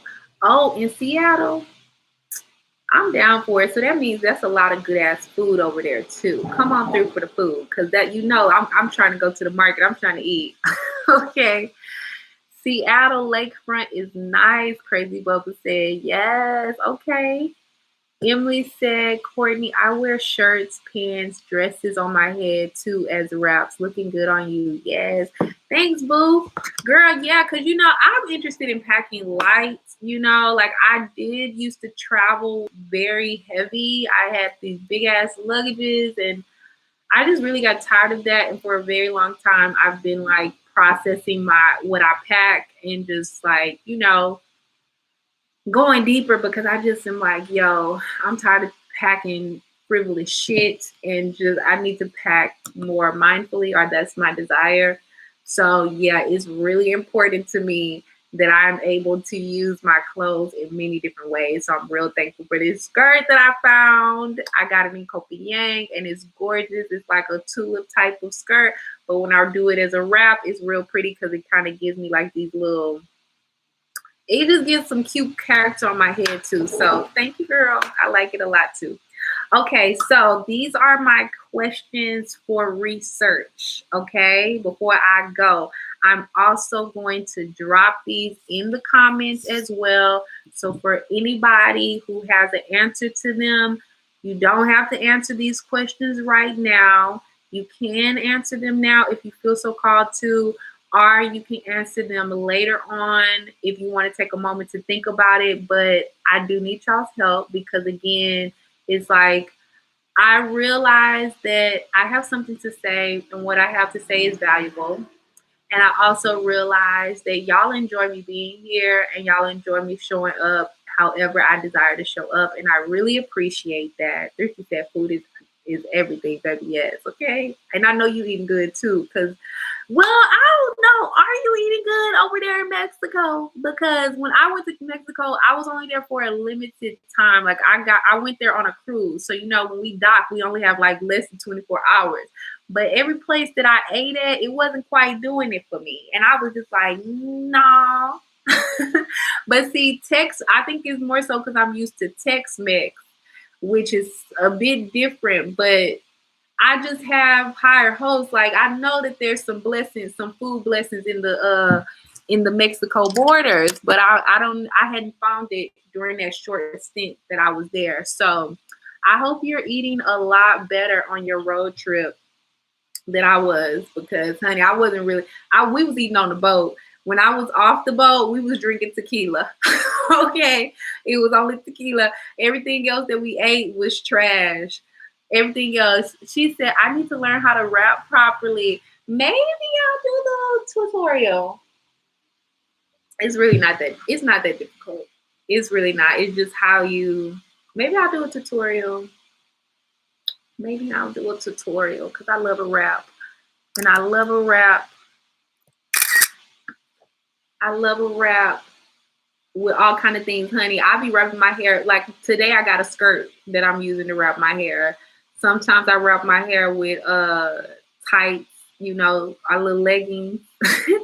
Baby, I wrap my hair with all kind of stuff now because I no longer feel comfortable bringing a wrap, because it's like only time I use it is when I wrap my hair with it, and it's like just kind of carrying something extra that doesn't really get used that frequently. So yeah, maybe next time I do my wrap like this, is that something you would want to see?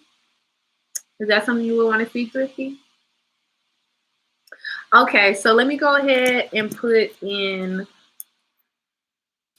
our, while I'm waiting for you to respond, Thrifty, about if that's something you want to see. I'm going to go ahead and put in our research questions.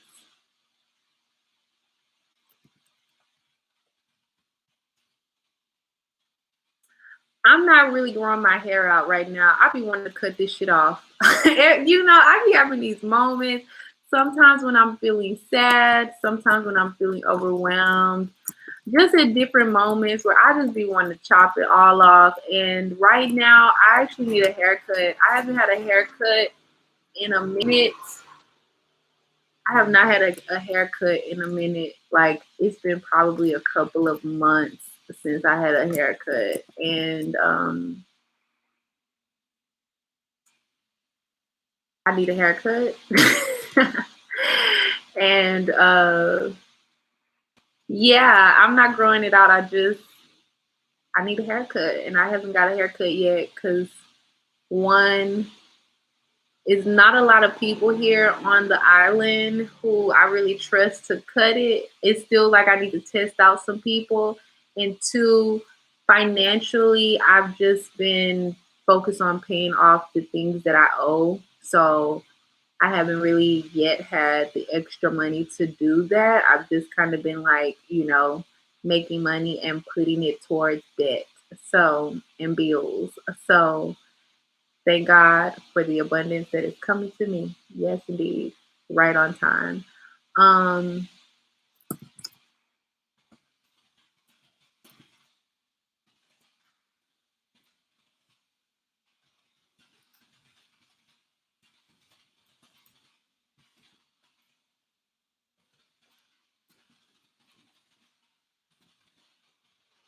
Emily said, I would like to see how you rap. And Girlie said ALSA. I don't know what that means. But I get what you're saying. Okay. So hello. So you would like to see how I do this rap. Okay. Crazy Bubba said, you move. No, I didn't move. So I'm still in Thailand right now. I've been in the same spot since about January. I think it seems like I'm moving, but I haven't been moving. So when I got here, I was in Copenhagen. No, I got to Bangkok. So I left. Okay, y'all remember I was in Korea? I was in Korea, right? Korea got cold as fuck. And the hospitality wasn't as hospitable as I thought it would have been. So I was like, nah, bitch, I'm out of here. I need to go somewhere else. And it was kind of like a choice between the Philippines or Thailand. And basically, I chose to come back to Thailand. And I was in Bangkok initially. Then I went up to my old city that I used to teach in, Ubon Ratchathani. And this was like the first teaching job that I had was in Ubon Ratchathani. And basically, I went up there because it's close to the Lao border, which is easy to do a visa run. Plus, I have some people there that I knew. So I went there, went to the border, then came back because I was trying to stay in Laos for like 3 weeks. But because I was like, I always come and do a little visa run over here, but I don't never fucking stay long enough to really explore Laos. So I was like, this time I'm going to stay. This time I'm going to stay and I'm going to explore Laos. Honey, I got to Laos and it was dusty as fuck. I went way deeper into Laos than I went past the border. And it was very dusty. It was giving very dusty energy. And I was just like, oh, hell no. Nah. This is not it. This ain't cute. This ain't fun. This ain't nothing. And I also went over there too because I heard it was some very great herbal commodities in the area. And I just didn't find them. And I ultimately realized there's a place, it's like an island place that I was supposed to go to get them, but I just was not feeling it. Like I got to a city that I was just like, bitch, no, I'm not going to stay here for no fucking 3 weeks. If this is what it looks like, hell to the no. And I took my ass back to Thailand, which I'm so grateful that I did, because if I would have stayed in Laos for 3 weeks, I would have been I probably would have got stuck in Laos, because shortly after I left Laos and came back to Bangkok, there was talks about the borders closing, and the borders ultimately closed. So I made it back in Thailand right on motherfucking time. So I'm so fucking glad that I decided to turn around. And then I stayed in Ubon for a couple of more weeks because some friends from New York were coming back in, a Thai friend and her foreign boyfriend, husband, and her babies. And so we got to hang out. And then I went up to Copenhagen, stayed there for like 7 months, and left Copenhagen twice to hop over to Bangkok.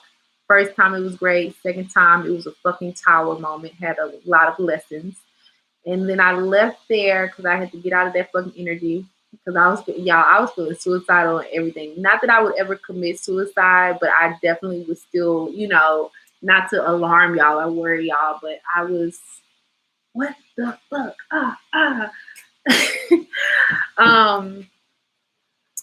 I would never commit suicide, but that does not stop suicidal thoughts sometimes from coming to my mind when I feel very, very deeply depressed.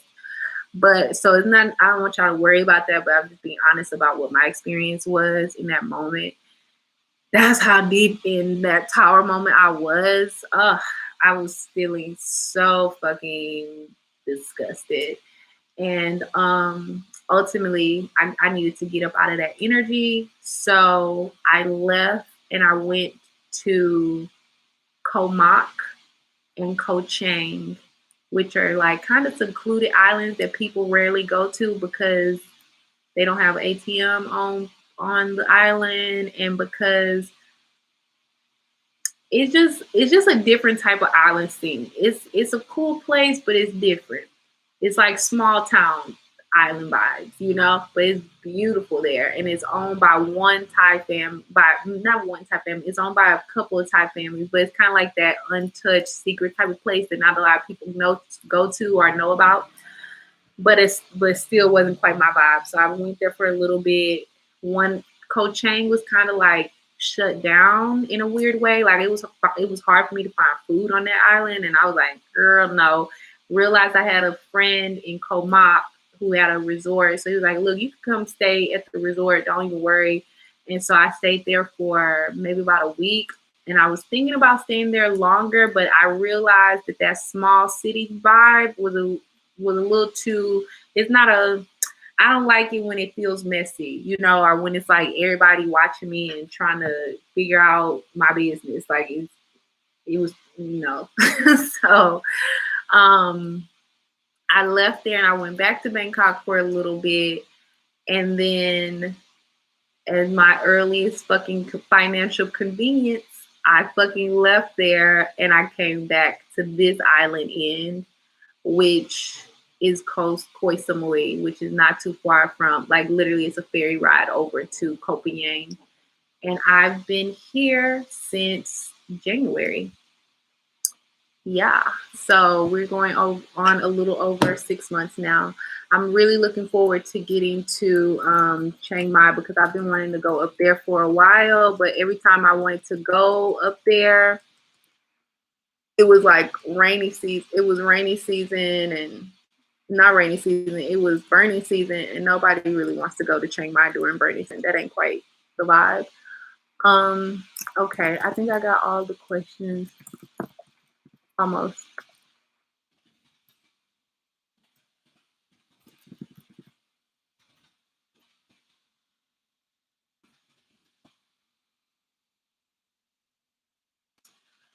Huh.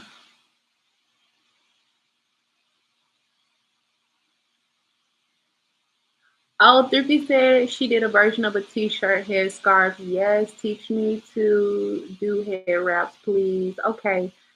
Okay, I'm put that on my video list for y'all.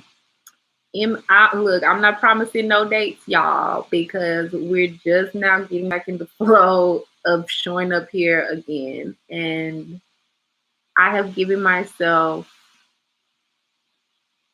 a year to show up here for y'all. What's gonna happen after that, I don't know, but I feel like I will be dropping other content as my energy levels permit. What the fuck was that? I think it was a spider on my bed. I saw something hopping. Um, I'm gonna put it on my list of things that y'all want, and I'll put it at the top of my list. Emily said, "Yeah, Courtney, you don't mind cutting your hair. LOL, my sister do that also. Yeah, because I feel like hair is just fucking hair. I feel like it grows back. I really do love my current hairstyle though. Like I love what the fuck is going on, honey? I do love, love, love my hairstyle right now. Like I love a mohawk. I really, really do. There are some elements of it that need to be adjusted though, because I think the thing about having a mohawk is like when you get a mohawk, you got to make sure whoever starts your mohawk is a person that really knows what the fuck they're doing. Because if you get started off with like a fucked up style mohawk look, it's very hard to get it corrected. And so it feels like I've been trying to correct my mohawk because I got my hair cut off initially when I was in Brazil, and then my mohawk started to develop again because it was like I had forgot that I liked mohawks because I had only had it cut one other time in a mohawk, and I was like, shit, I forgot I love this. And then I was like, yes, let me do this again because I love it. And now it's kind of like I've been going to different barbers. Like I don't have a set barber yet because it's a guy that is in Bangkok that cuts really well, but sometimes he be scared. He likes cutting my hair because of my texture and he likes practicing on my hair texture.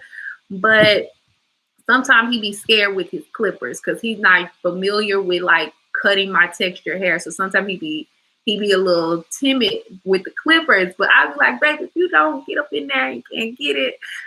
And basically, I realized that I want to take a barber class now. Because, honey, if I can learn how to cut, I know I've always known how to do my own hair, but I don't know how to cut my own hair. But if I learn how to cut my own hair, bitch, it is all she wrote. So yeah, I don't mind cutting it off. I really don't. But I be having to check myself because I realize sometimes I be having manic moments.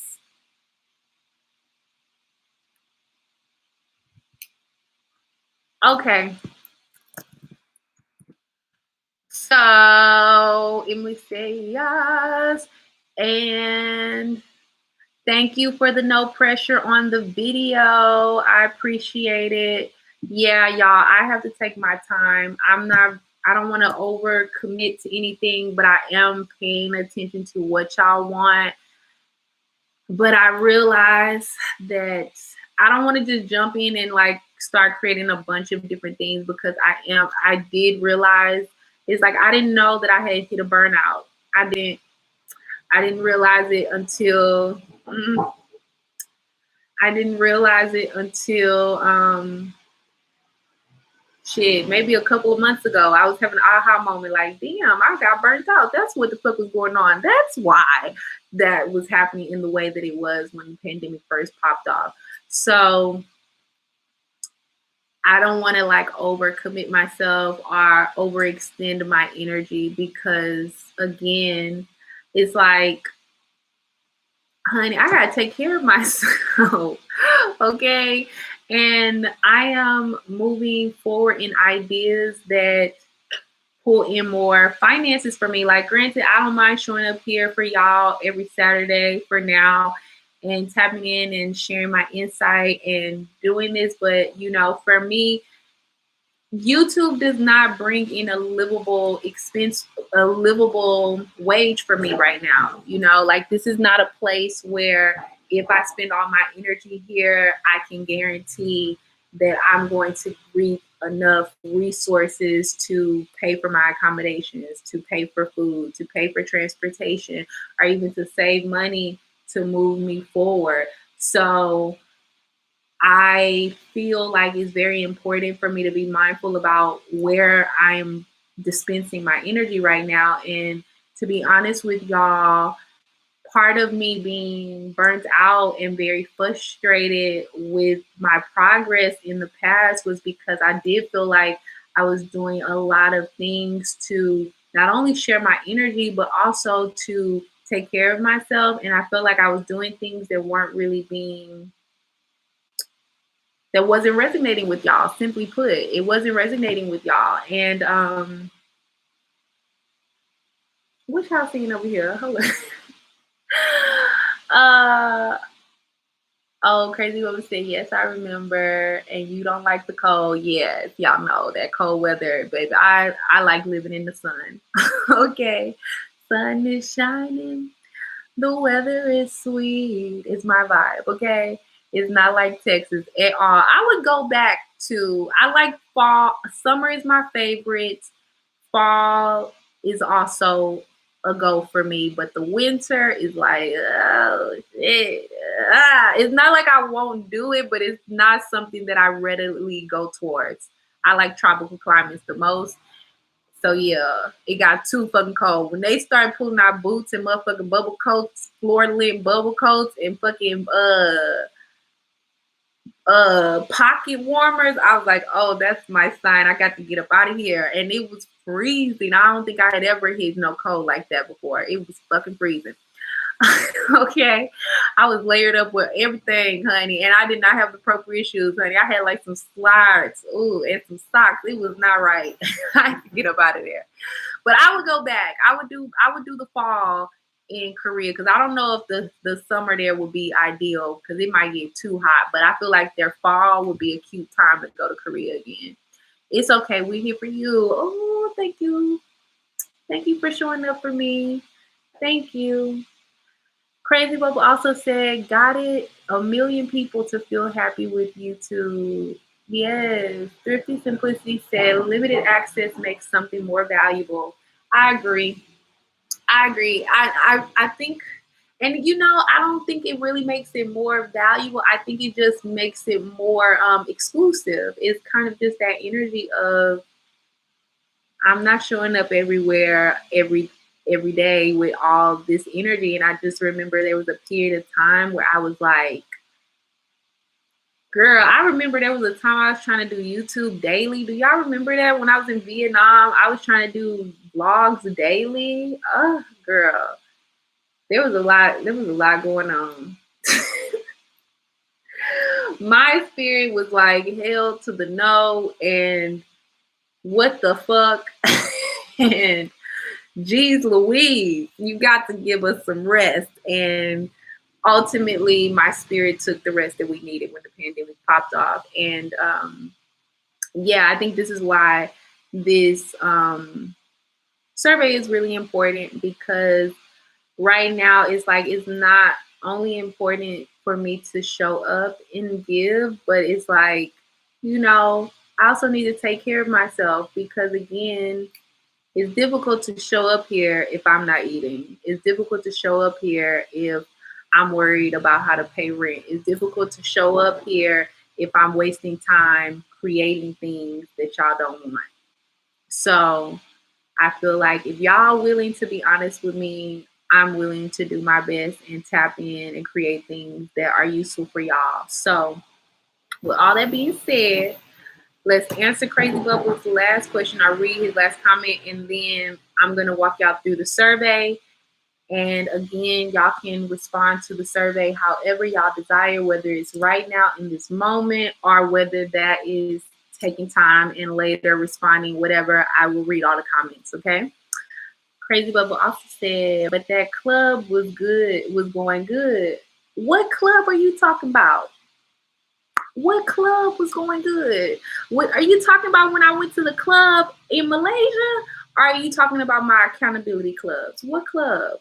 Tell me. Remind me. Okay, so question number 1 on the survey. And the way that I want you to answer these questions, you do not have to retype the whole questions. Just put number 1. So I know that your response is for number 1. It's 3 questions in this survey. So just put the number to the question and then type your response. And that's how I'm going to know what response you're responding to, whether you want to just respond to 1 or if you want to respond to all 3. Okay? So question number 1, and don't worry, I'm going to also upload this so you can see it, and I'll pin it as well so you can see it, so you don't have to write down these questions in these moments. Question number 1, in your opinion, what am I really good at? From the time that y'all have had a moment to spend with me, what am I really good at? 2, what do you wish I taught in a checklist or a weekly newsletter? 2, what do you wish I taught in a checklist or a weekly newsletter? Number 3, what is your biggest struggle right now? Number 3, what is your biggest struggle right now? Okay, so those are the questions. I'm going to pin it. And I realized that after this video is uploaded, I will also go back in and put these in the question comment too, because I know after you play the replay, it'll basically show you the pins of the links and comments as you go through the video, so you don't have to rewatch the whole video to get it, but it'll be in there as well, okay? Thrifty said, thus the value is higher. I think we value that content as we know it's limited versus constant content. Take care of yourself first. I agree, boo. I am. This has been a big adjustment for me, realizing that me first. That's like my new motto, me first. I'm taking care of myself first. And I don't give a fuck about anybody else who don't like it. It's important for me to take care of myself first. It's like, how can I pour from an empty cup? Crazy Bubba said, the club that wet you up or that was a concert. Oh, there's 2 places I'm thinking about. This could have been when I was in Songkran for Thailand, but I feel like I didn't really give y'all that much content there. The second one, which I really feel like you're talking about, is when I was in Colombia, when I was in Barranquilla. That one, when I was in Barranquilla, I had like white stuff all over my face because they had put powder all over me, and we was at a we was at a block party. Oh, it was so much fun, and it was for Carnival. Oh, it was great. Maybe that, yeah, it was that one. Okay. Yeah, that was fun. I gotta go back and watch that video to see what was going on in that video. I don't know. I don't remember if I did a live for y'all or if I actually did a vlog because I got so much content that y'all ain't seen, but right timing, right? And Crazy Bubba said, take your time. We're not going nowhere. Thank you guys. Thank you for understanding. So yeah, thank you for joining me. I will see y'all next Saturday. Anything else y'all want to say, definitely drop it in the comments. Speak now or forever, forever hold your peace. And again, the questions for the survey will be so helpful for any responses that y'all have. So, you know, whenever you feel ready to respond to those questions, drop them in the comments. Y'all can also send me an email at staycuteabroad@gmail.com. My email is open.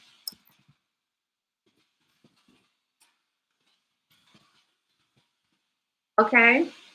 Erica, hey girl, looking great, thank you. Where are you now? I'm in Thailand. I'm in Koh Samui. Crazy Bubba said I'm going home in Dallas. Left LA. Ooh, be safe on that road, okay? Yes, for D-Town. I just found out Shakiri's from D-Town. Erica London said now. What you mean? Oh, where am I now? Oh, that's what you meant to say. I am in Koh Samui. Now, I'm gonna go. Thank you so much for joining me, everybody. Thank you in advance for everyone who is able to tap in with the survey. Thank you, Thrifty. I just seen yours. I appreciate it. Erica's no need to say you're bad, girl. You're bad about what? And Erica said, yeah. Oh, yeah. So I'm in. Oh, maybe you're bad about the. Babe, don't worry about it. I figured it out. I'm in Koh Samui, Thailand right now. And I'm looking forward to getting up to some more nature in Chiang Mai in right timing. And Crazy Bubba, that's your email. Yeah, that's where y'all can send me messages if y'all desire to. And yeah, I'm gonna be out because I feel like we spent like 4 hours over here. I wasn't planning to be over here this long, but and I got something else. I got a couple of things more I need to do today to prepare for some other things. Erica, any plans on going back to Vietnam? Nope. Nope.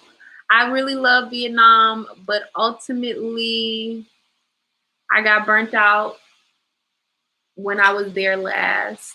I still love Vietnam, but I'm not going to be going back there for a very long time. And I did just speak to somebody who is in Vietnam. I still know some people who are over there, and apparently Vietnam is having a very interesting shutdown right now. Like they were ahead of the shutdowns at first. Like they were taking more measures that were beneficial for the Vietnamese people. And apparently right now their numbers are up by Thrifty. Apparently right now their numbers are up, and basically, you know, when you think about Vietnam, you got to realize, like, I know that there's a lot of teaching opportunities right now in Vietnam. So if you're interested in teaching English in Vietnam, Vietnam is like still that place for you to go to teach English. Ooh.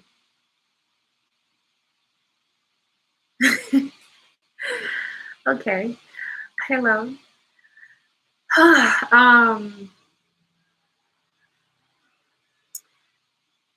Vietnam right now is having some really interesting things going on with teaching English for anyone who is interested in getting out of the country, getting to Asia, getting a teaching gig and working and all these type of things, making some money. They are hiring people to come in the country. They do have some additional paperwork and things that you have to go through, and they have some different timelines than pre-pandemic times, but ultimately, if everything goes successfully for you, they will move into this energy where they will basically pay everything up front to get you Oh, bye. Bye, Crazy Bubba. See you later, boo.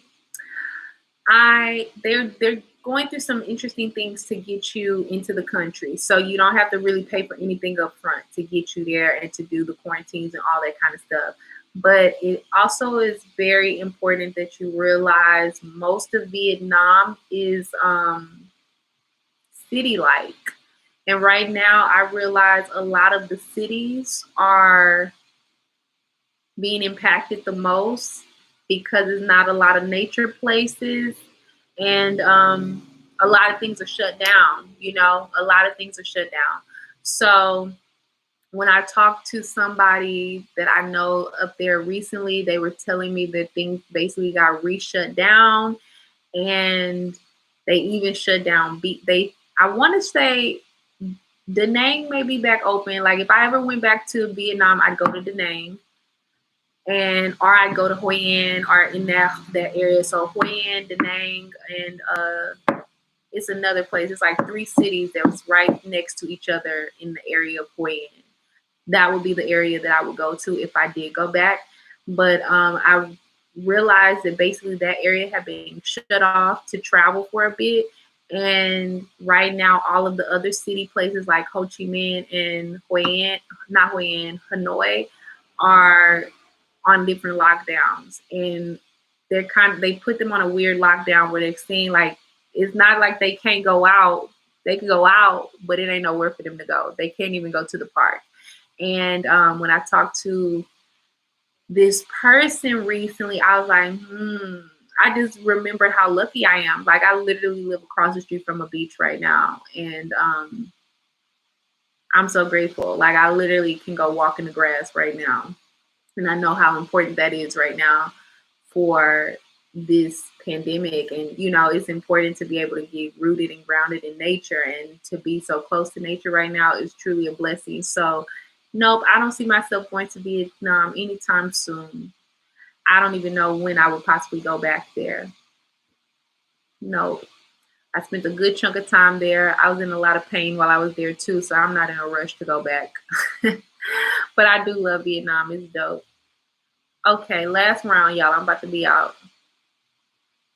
Bye, loves.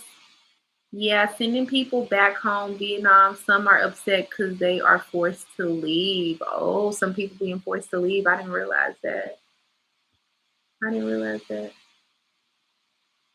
That's some new information, Emily. Thank you for sharing that.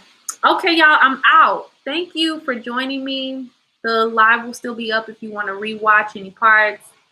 Thank you. Love you loads. I will see y'all next Saturday. Ciao.